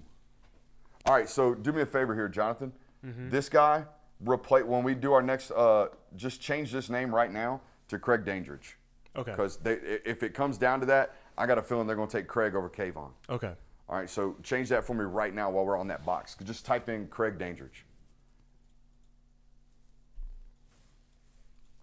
Hit that sucker with a triple click. Craig Dandridge over there. Same price tag, so we're good there. We don't have to change nothing. I don't know if I spelled so I that like that. Now, we said we're short on defensive linemen. All right, Yes. so let's go down here. 2 D linemen. And let's add a relatively cheap addition right here. Just popped onto the board in Corey Howard. Let me tell you a little story about Corey Howard. Corey Howard transferred from Tift County High School to Valdosta last year, mid-season. Had no junior tape. Thinks right now, the kid thinks he's taking official visits to Coastal Carolina, East Carolina, Furman. No offense to those schools. He probably ain't going to end up there. I think he's going to end up at an SEC school. So 6'5", 265 pounds, moves really, really well. A very ascending prospect. So do they classify defensive linemen and interior linemen as the same position group? I did. Okay. So, well, some of these are DNs, some of these D linemen. I think they try to take a big nose, a big 3 tech, 2 DNs, 2 edge rushers. Normally, every class, that's what they're trying to do. All right, based off historical data from what I've seen. All right, so we still got about $500,000 to play with, guys. Who do y'all like? And what do we still have to fill? We filled all of the offensive line. All right, we have filled the tight end room. We filled the running back room. We're good on offense. Now we got to go over to the defensive side of the football. Still short on a DB, still short on a defensive tackle. All right, Tyson Bacon right here would blow our entire budget based off this projection. Okay, if we took Tyson Bacon, we're class over. I like Tyson Bacon. I think he's probably the best Southeastern region defensive tackle in the class. And he's being recruited like that. Yeah. I think that's why he opened it up backed up off of his commitment from Tennessee, because it was like, buddy, I'm it. You know what I mean? I'm the only one really available. It's kind of tough because you need depth at both defensive line, and you also need depth in the defensive back room. That's a great point you just brought up, Jonathan. Where are we most thin? Where are we, not now. Where are we going to be most thin next year? That comes into equation here, right? Where are we going to be most thin next year? And not only that, let's add on top of the equation. Where's the next class thin too? You know what I mean? Oh, we don't have the look at their 27 board, but when you're in these rooms, all right, if I were applying for a GM job today, you bet your ass we're looking at 27 too. All right, and I think they already are based off what they're doing in the edge class in 26. They're kind of doing one of these in 26 in the edge class, because they know in 27, some goddamn aliens running around the state of Georgia in that class. All right, so let's continue to look here. Maybe you just take multiple bodies here with the 4K. Maybe you go Ernest Rankins and bring over Andre Quinn, and we solve problems. Yeah, take them both, Jonathan. Bring over Ernest Rankins and Andre Quinn right there for me. All right, so I'm very curious to see how this class ultimately pans out. We spent all of the money that we possibly could.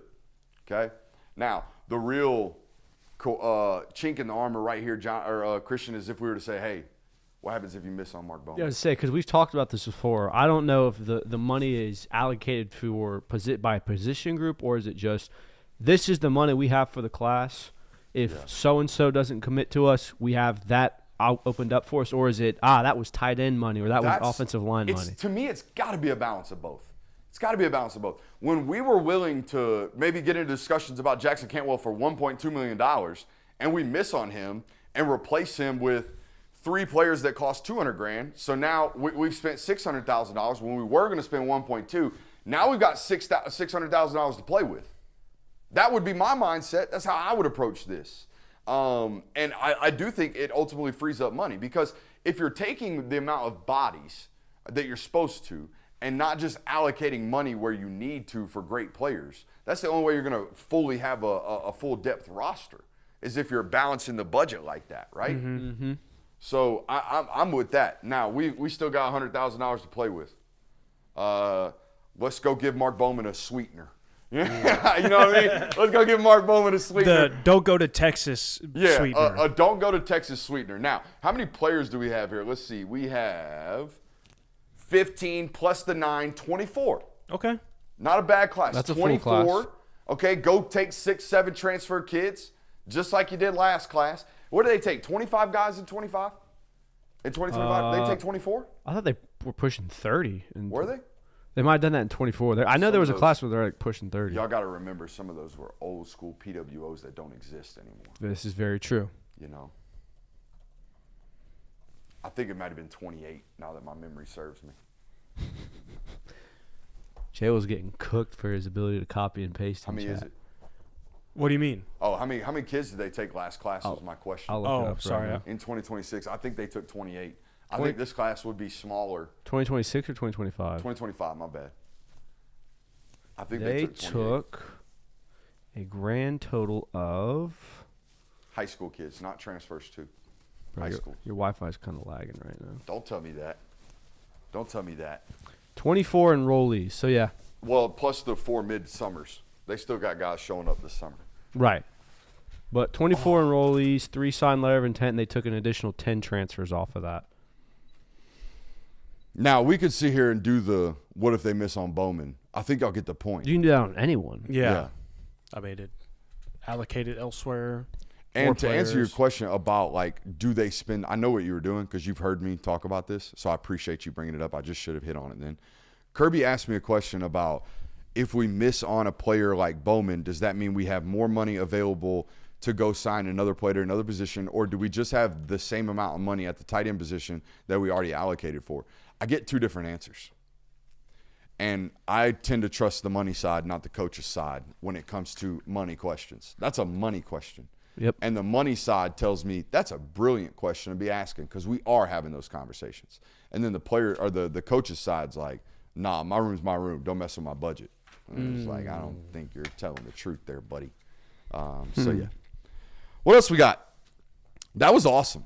I thought that was a fun. lot. I was actually. I didn't know how it would go out in the Chat loved it. I liked it. I think that was an overall hit. success. We'll have to do it again next week.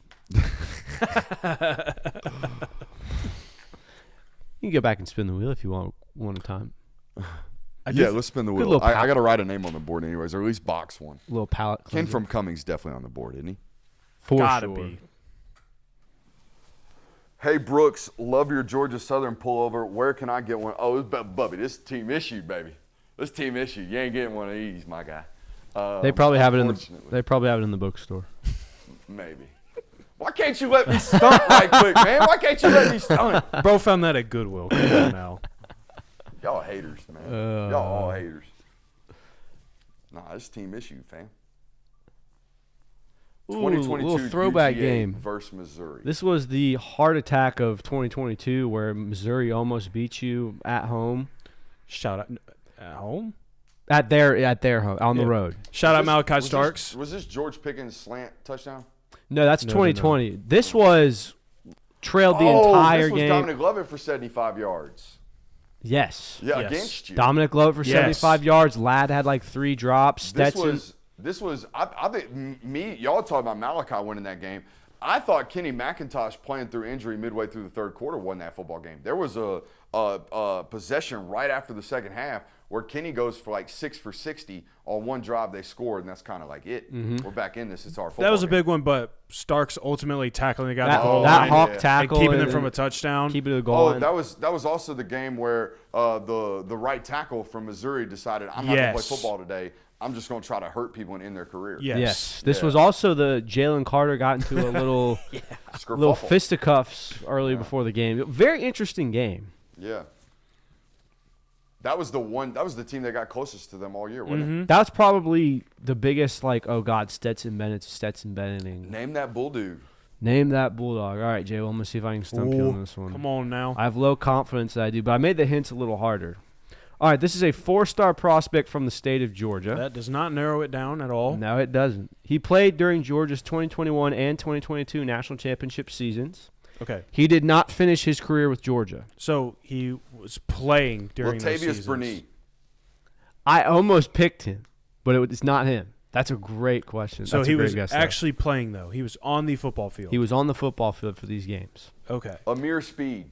Negative. Ooh. He caught passes from Carson Beck, Oh, that's Matt Landers. Stetson Bennett, and Jake Fromm. That's Matt Landers. It is not Matt Landers. Jake Fromm? And Jake Fromm. Jake Fromm mention?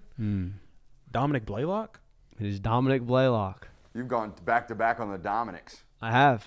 Well, no, yesterday was Demetrius, Demetrius Dominic, yeah. ADD, CTE, I guess. all the just morphs. But it is one. funny to think about how long Dominic Blaylock played football for the University of Georgia. Obviously, had a really stellar freshman season in 2019. Tore his ACL in the SEC championship game. Didn't play any in 2020. Had some moments in 2021. Was mostly a backup player. That's where he actually caught passes from Carson Beck in garbage time. He had a nice back shoulder ball from Stetson, I want to say, was in the playoff game. It was in the Ohio State game. Yeah. That was a big play in that football game. Very big play. I think it was a third down conversion as well. Great dude. Ran a sub 4-second 5.10.5 at the Nike Spark Combine in high school. That's how. I mean, you want to talk about short area quickness. That's insane. A really big, like, what could have been story. Like, if he doesn't blow his knee didn't out. he have 700 yards as a true freshman? Oh, yeah. Yeah. He had a And then great blew his knee season as a up true first quarter. freshman. Is that – never mind. I was going to say, is that Georgia's fault? Because he probably shouldn't have been in that position. That happened first half. He's playing outside because George isn't available. That's true. I mean, you blow out your Maybe ACL. don't throw a guy into a contact. brick wall. Yeah. But we wouldn't have such an iconic video. No, I agree.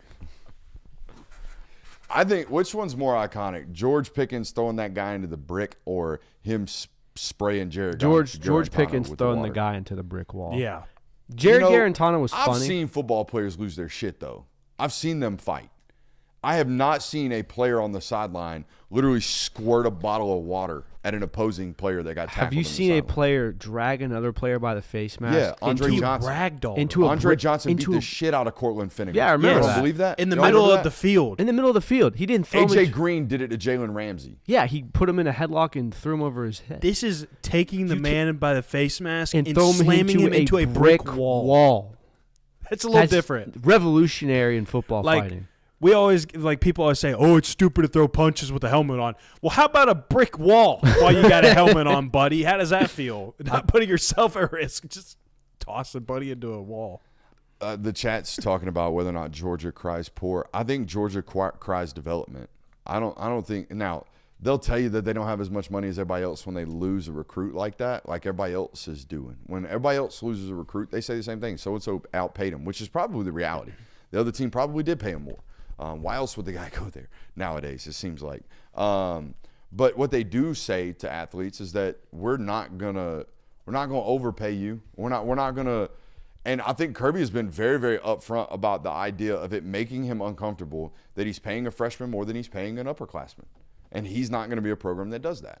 So they say at Georgia, your money comes year 3, year 4, which I think everybody should do.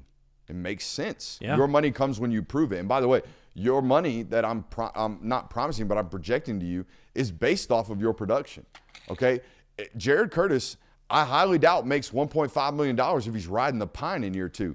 Because I bet about a quarter of that money's outside of the revenue sharing. It's probably real marketable dollars that they're projecting onto that contract that he's agreed upon. Because if you're the starting quarterback at Georgia, you're going to get a shitload of endorsements. No different than Lenore Sellers has got going on up there in Columbia right now. That $2.7 million that he's evaluated at ain't coming straight out of the collective at South Carolina. It's probably some of it is, but most of it's probably coming out of real marketing dollars. Plus, if you are a player that feels you're deserving of millions of dollars, if you are backloading the contract, those players are likely only going to be on your roster for 3 years if they Bingo. actually do live up to the hype. So you're not having to do. And if they do get to that 4th year, then that may mean something didn't work out the way it was supposed to, or So Yeah, I it's mean, smart to do it in that aspect as well. You very rarely see guys that are in their 5th or 6th year that are making, millions of dollars. Chat's sitting there speculating or debating what the actual number for Tyler Atkinson is. I said it last night on the show, and it's not bullshit. My sources at Georgia have no idea what the number is, so I don't know how other people do. Now, there may be some floating going out there on what Ohio State might offer them. My interpretation of that has just been what I have been told. I have not been given a number. I have heard Ohio State's the team to worry about. So when I hear that, just like I heard Miami's the team to worry about with Jackson Cantwell, I immediately think, okay, well, they might be pushing chips in for this football player because that's the way and the day and age of recruiting that we work with. No different than Emmanuel Acho all of a sudden started getting momentum with Oregon after they missed on Cantwell. I wonder why. Well, now the money has been reallocated over here. The analyst? Emmanuel Iheanacho. Ian Acho. My bad. I was a little confused. Like, too. I knew who you were talking about when you said Oregon. That's on me. I mean, they are, in fairness, they are very similar names. And they're both Nigerian names. Yeah. So that's on me, though. Ian Acho. There you go. Not Atta Acho. baby. Hey, I mean, for as long as we talk in front of cameras, you're bound to have some slip-ups and Some Freudian slips. some Freudians. Dude, Kirby's been on a heater. Bro has been cooking. Like, every Bro has been cooking. every single piece of media that comes out the last 24 hours of Kirby Smart in an interview or I have on- 18 missed calls. from who? I have no idea. I hope They're nothing all for me. important. Are we going to call him back individually? I hope nothing important. No, but I am going to go find this Kirby sound. you just going to play it through the mic? Well, I was, but Twitter's not working on my new phone, so we're going to have to figure that out. So play the sound of him and Paul getting at it, because that shit was hysterical. This sound is courtesy of the Paul Feinbaum Show. It's funny, when you're like a one-time guest on ESPN, you can say, I've been on ESPN, but my family tells other people that this is my cousin Brooks. He's on ESPN, because I've been with Feinbaum like 6 or 7 times. So can I add it to my Twitter bio? Brooks Austin as seen on ESPN? Perhaps. All right, play this. If you sound. put as seen on ESPN, that's a little like. Yeah. All your questioning of it, because it just gives me a little extra. Yeah, no, I mean, I'm glad you missed an earlier interview I did on ESPN, because I didn't miss it. I didn't miss it. Okay. Georgia will be fine or not fine with Gunnar Stockton now their starting quarterback. I would say that's a big not fine. I know the team coalesced around him after the SEC championship game, but I was underwhelmed by what I saw from Gunnar Stockton in the Sugar Bowl loss to Notre Dame. I just always hope that when I say these things at a busy time like this, that you are not. But I'm looking at a man whose job it is to tell you what's being said, right? Yeah, I'm excited. Gunnar got the message, man. He got the message. You did your job. Okay. Okay. You did your job. Okay. Paul did such a great job this week of sitting in the silence, of letting that awkwardness sit. He did the same thing in the Lane Kiffin interview.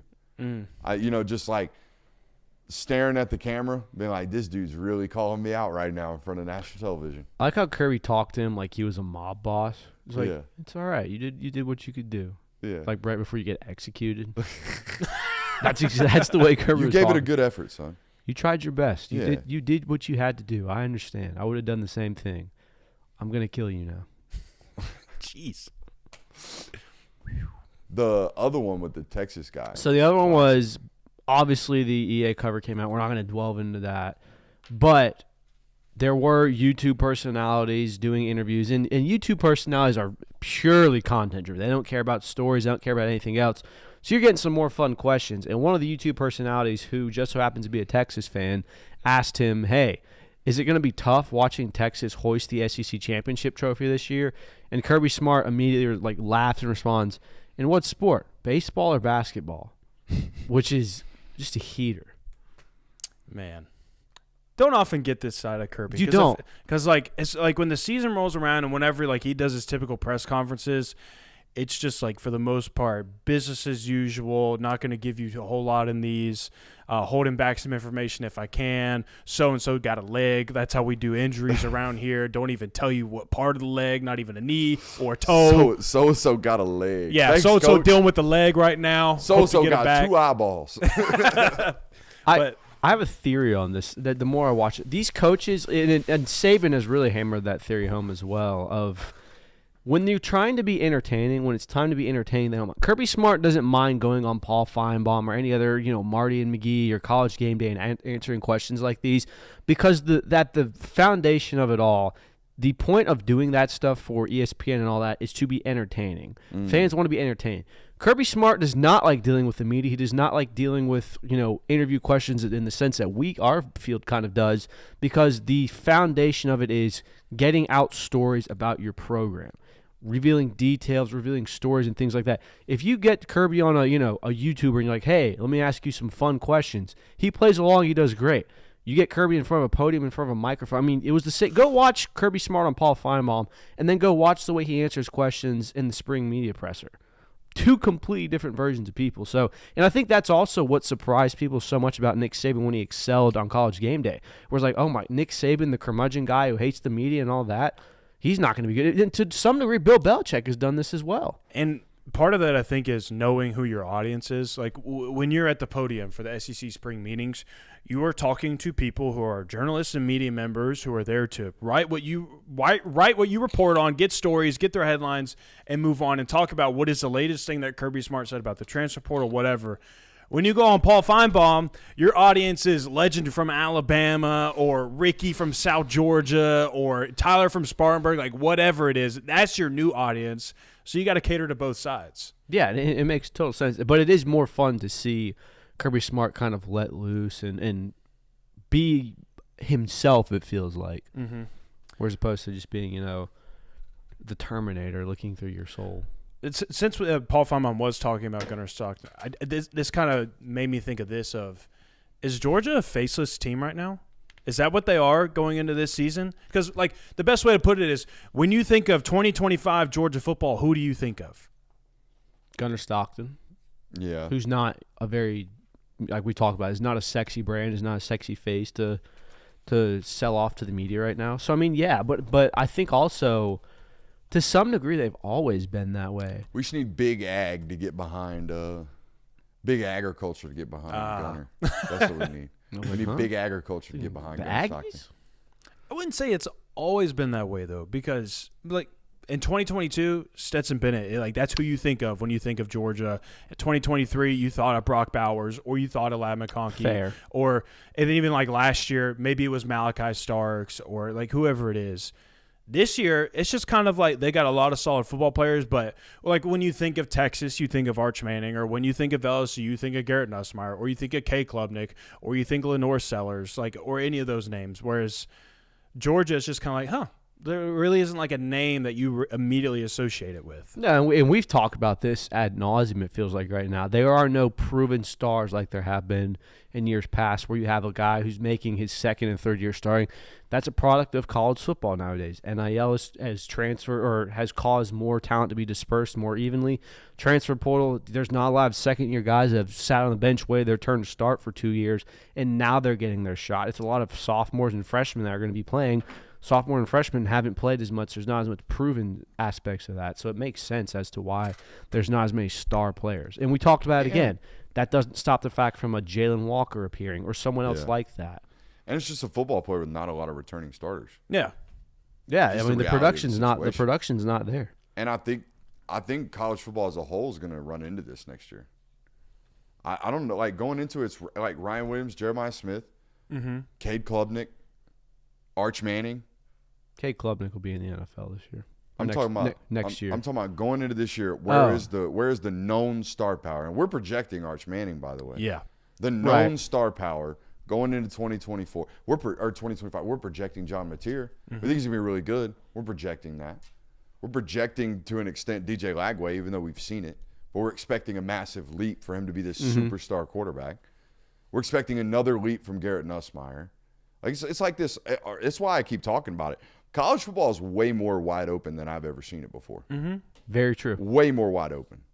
I got into this discussion with a family member. He's like, "There's no parity." I'm like, "What have you been watching? This coming up year, what are you watching?" I mean, there's 8 teams you could name right now and say they win the national title this year. You'd be like, I could see it. And every single one of those 8, I could tell you why they won't. Yeah. There's reasons why, definitely reasons why they won't as well. I mean, that's the definition of it, man. And in some fairness, there's always been that. It's been that to a degree to even many years ago. But I think the difference, at least for these, especially this year, is there are definitely you could find a group of 8 teams that in 2022 that you felt like could win the national title that year, but it was always here's Ohio State, here's Georgia, here's Alabama. Then you feel like there's a step down between those teams, and then you got the rest of the pack. Whereas this year, Texas, Oregon, Ohio State, Georgia, Alabama. I mean, there's multiple teams where you can say they kind of fit in the same group. You can't really just separate them. I hear what you're saying, and I completely agree.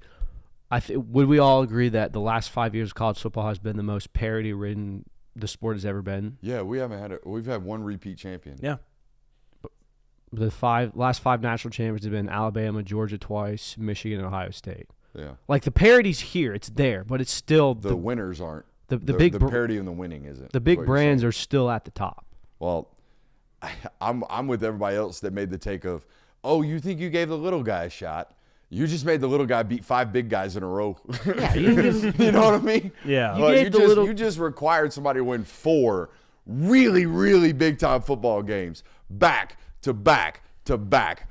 Only great football teams are going to do that. There ain't no Cinderella story making it out of this one. You gave the little guy the opportunity to hang a banner in their stadium, whereas in the past it would have been CFP appearance. A New Year's Six bowl or something like that. It's the same thing when NFL teams, we won our division. We won, we were division champs of the 4 teams in it. Yeah, you got booed in the playoffs first round. That doesn't mean shit. I mean, we saw what happened when one of these Cinderella teams had to try and do it just back-to-back, not even back-to-back-to-back. TCU did it against Michigan, and they were not able to complete the back-to-back to win a national title. I still think one of the greatest they were cheating facts is TCU got the wind of they got our signals prior to that Michigan game. And they put up 600 yards of total offense on that defense. Huh? They did? You haven't heard this? No. Yeah. No, I haven't heard this. I thought you were talking about Georgia. No. TCU got word prior to that college football playoff game that they needed to change all of their signals, the entire system. So they did and lit that ass up. Yeah, but knowing signals doesn't count for broken tackles. Christian, it doesn't, but the wide open explosives, it does.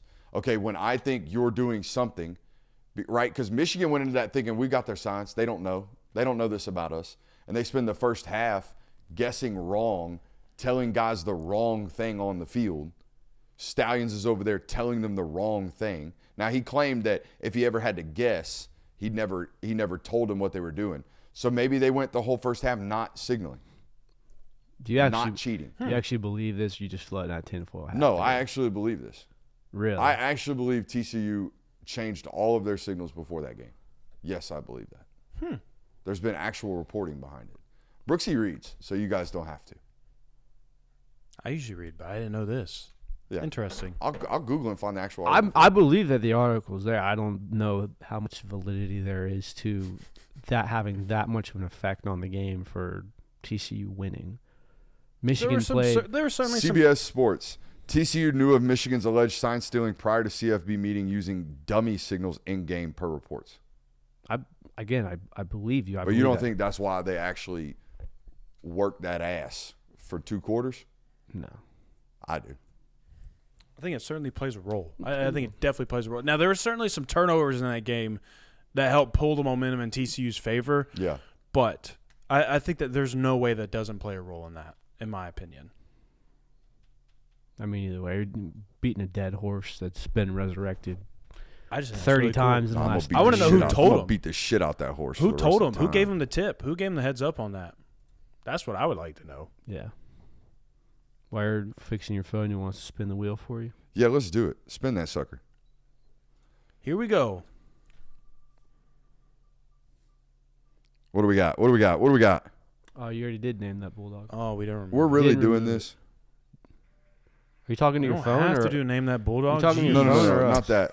I'm looking at this. Hey, you know the teenager that Dan Lanning jumped into a pool with? Yeah. Yeah. He decommitted. 17 days after making Dan Lanning take his shirt off and jump into a pool.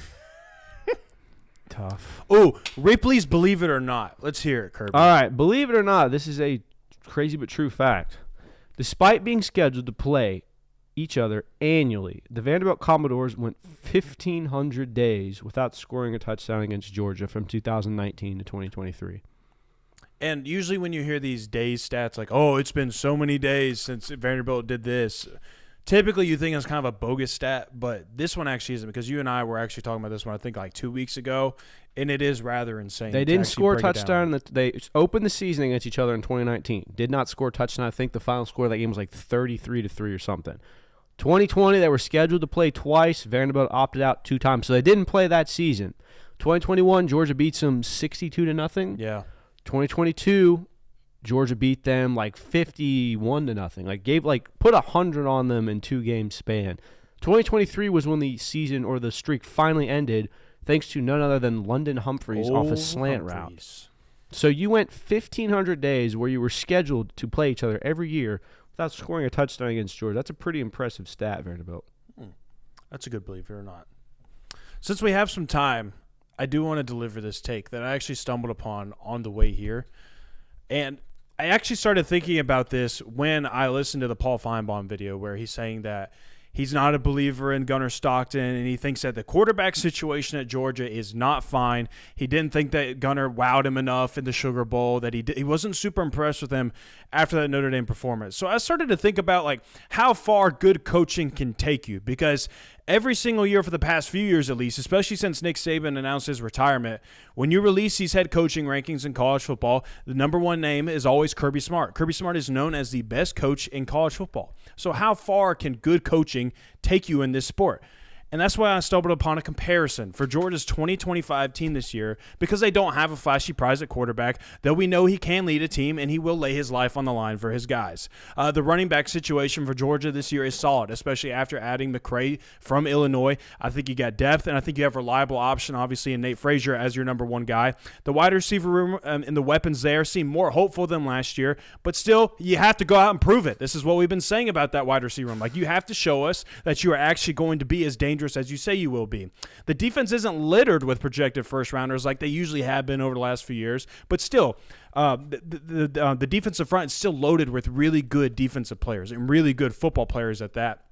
The linebackers aren't a concern, and the secondary has dudes, guys that we believe will play on Sundays. Dalen Everett being one of these, Daniel Harris being another one, Ellis Robinson, DeMello Jones, KJ Bolden. You have dudes in the secondary, so that one's not something that you have to worry about either. So why can't Georgia be 2024 Notre Dame? Why can't Gunnar Stockton be Riley Leonard? Why can't Kirby Smart coach his way to a national title appearance just like Marcus Freeman did this past year? Why can't a defense still be really freaking good without a litany of first-round selections? After all, we just watched two teams play for a national title that a whole lot of, and two quarterbacks play for a national title that a whole lot of people said weren't good enough to do it. I think the pushback on that of Georgia being 2024 Notre Dame is, if Georgia plays like 2024 Notre Dame, like 2024 Notre Dame played, they're going 8-4 in that schedule. That's a great point. Notre Dame had the benefit of not really playing a schedule and heating up and letting good coaching win. Yeah, I think post NIU it was Purdue, Virginia, Duke, Army, Navy, USC. But don't get caught up in what Notre Dame actually was last year. I'm saying that what we believe Notre Dame did to get to a national title last year was Marcus Freeman coached his football team to a national title. They outcoached and out-executed. Yes. They outcoached and out-executed, which I, for one, am really, really happy that coaching and execution still matter and can still win football games. However, to continue or to add on to your metaphor here, I think the 2025 Georgia roster is still on paper more talented than the 2024 Notre Dame roster. Sure. And they didn't have a top 2-round pick, did they? Was Xavier Watts the first player drafted off their team? I believe so. From last year? But what to Jay Will's point is saying is like, okay, if you combine that with the fact that Georgia has a better roster and they can be out coaching teams and out execute teams, they should absolutely win that game. Really? Or win the national title this year, or at least compete for it. And really my biggest point about this is last year when we were talking about Notre Dame, it was cool. You got Riley Leonard. Riley Leonard might not be this big difference maker for you. Riley Leonard is a solid college quarterback, and Notre Dame just kind of felt like a solid football team. And I think that's kind of what people are labeling Georgia heading into this year is Georgia's a solid football team. It's cool that you have Gunnar Stockton, but he's probably not going to be this difference maker for you. And all of that kind of got pushed aside as we got later on in the season, especially once we got into the college football playoff. I mean, Riley Leonard was a difference maker for that football team. I honestly kind of love this take because, one, last year's Georgia team, while it wasn't as talented as we saw in 2021, 22, and arguably 2023, it was talented enough to win a national championship.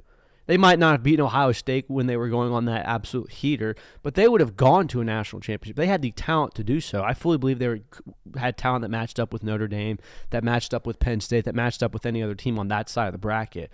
Georgia lost last year, lost basically all of their games last year because they were so uncharacteristically themselves. They didn't execute like a Georgia team had executed in years past when they won titles. The coaching, say what you want about it, might not have been on par in some areas, or there might have been some mistakes in some aspects. But the execution was the main thing. Georgia got out-executed by Notre Dame.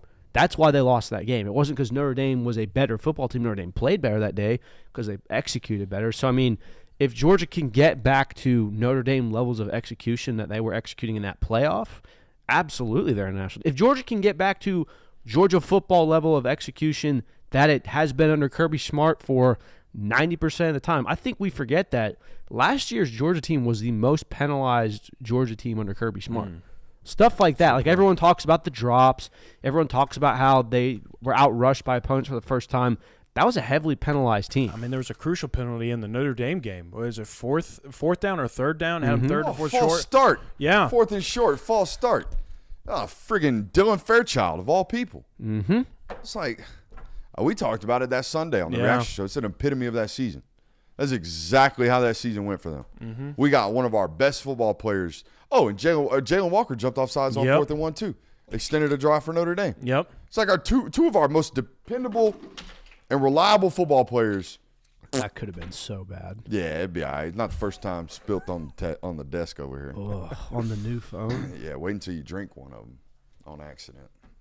I pray to God that never happens. It's happened to me twice in my life. Once because of my father, once because of me. Good Yeah, Lord. the one with my dad, I was 5 years old. It's one of my first core memories. What are your first core memories? Hefty swig, buddy. Hefty swig. And he's a fine cut dipper, too.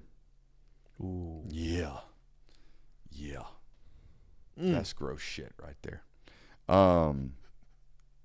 Kirby talked about the biggest decision. I thought this was pertinent. It was. I agree. Let me pull up the article for us real quick. While also doing timestamps. All right. Get it pulled up. Feel free to discuss while I do this. Brooks is impatiently waiting for you to Just kidding. begin this I already got the segment. quote. Hey, shout out to the carnivore diet. I'm liking the way my face is thinning out over the last like 2 or 3 weeks. Inflammation. Here is the quote. Yeah, honestly. From Kirby Smart from today's SEC spring meetings. The biggest decision that has to be made in college football right now, by far to me, is when the portal window is, and is there one or two, said Smart.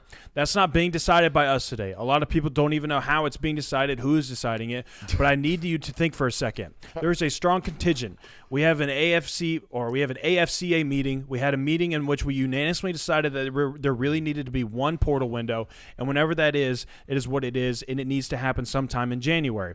There is an outcry. There are different schools that feel like it should not fall during the playing season. I would love that. I would love to be able to play the season without it.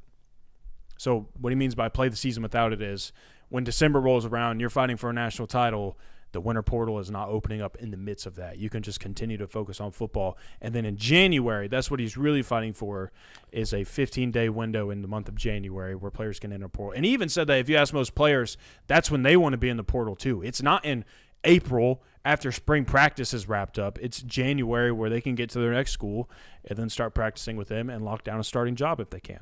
And I think he also talked about how registration and that becomes an issue. Yes. They can make exceptions for college football players. I think that's such a small hurdle to jump over. Buddy, that's been my biggest laugh about all this. Y'all act like y'all still student athletes. Y'all act like this has got to revolve around the academic calendar. It's such the biggest crack of horse shit ever. Y'all don't care about students. Y'all don't care about students at all. You know how I know? Y'all ask Stanford student athletes to travel across to play ACC schedules. You know how I know you don't care about students? Because you ask Oregon students to travel clear across the country to play freaking Rutgers midway through the spring for a baseball tournament. Like, no, you don't. You don't care about the academic calendar. So why are you creating a hindrance for your entire biggest moneymaker, your biggest sport? You're creating a hindrance for what? The sanctity of academia? Bullshit. You don't care. You never have. So why don't you actually be a little bit more flexible about this shit? Every college coach, that was the funniest thing to me. We voted, what did he say? All of us in unanimous voting on this. We need one of them, and it needs to be after the season, pinpoint blank, all of us agree. Let's get it done. Nah. Academic calendar. And I think the best Shut point. the hell up. I think the best point he made too was they tell us that the academic calendar is a holdup. Yet they make sure that they can work in the high schoolers, the early enrollees, in the middle of the semester. They get those guys put into classes and get them worked in with no problem. Here's my question for it though. And not to mention, like, all of you guys are on fucking online classes Yeah. anyways. None of you guys are going to class. So stop it. Show up for please. syllabus week and see you later. My question is, what benefits is that going to have in college football? I know there are some, and I'm more just laying this up for you. I mean, for me, it's the sanctity of the roster for at least an extended period of time. Because my thought is, it's not going to stop in-season tampering. No. That's never going to stop. You are always going to have your second-string wide receiver or a guy who's hurt and is kind of just, sandbagging it. He's going to know where he's going mid-October. Stuff like that is always going to happen. The one portal window is not going to fix that, or changing the time when the portal window begins. Like, I think the idea that a lot of coaches are trying to present this as is like, we were trying to go win a national championship, or we were in a playoff game, and we were fighting off all these people that were entering the portal. That does happen. That's absolutely the case. You're just going to get that earlier in the season. Now, it's still going to be an in-season contention that you have to deal with. Boys, we got a problem. What's that? I keep every text message I've ever gotten on my phone for obvious reasons, for sources. Hey, so and so sent me back this. Let me just search. I got 500,000 iMessages sitting on my iCloud. I don't know if they're gonna make it to this new phone. You'd think it would, right? I would think so. I have 201 gigabytes of text messages. Wow. Yeah, Bro, how many gigabytes? oh, is that buddy, I phone? got the max. I got the max for that exact purpose. I'm not trying to not have the information that I need to have when I need to have it. And I think it's cool that I've kept every message between my wife and I for 10 years. Oh, that is cool. I think that's cool. That's pretty cool. It's a lot of them, though. So hopefully it'll come back. I think it will eventually. Just got to give us some time. Give us a day. We're going to take a day off tomorrow, scheduled day off. We're not going to be here on the channel tomorrow. We will be back Thursday. Appreciate you guys for being here. Make sure you hit that thumbs up button on your way out.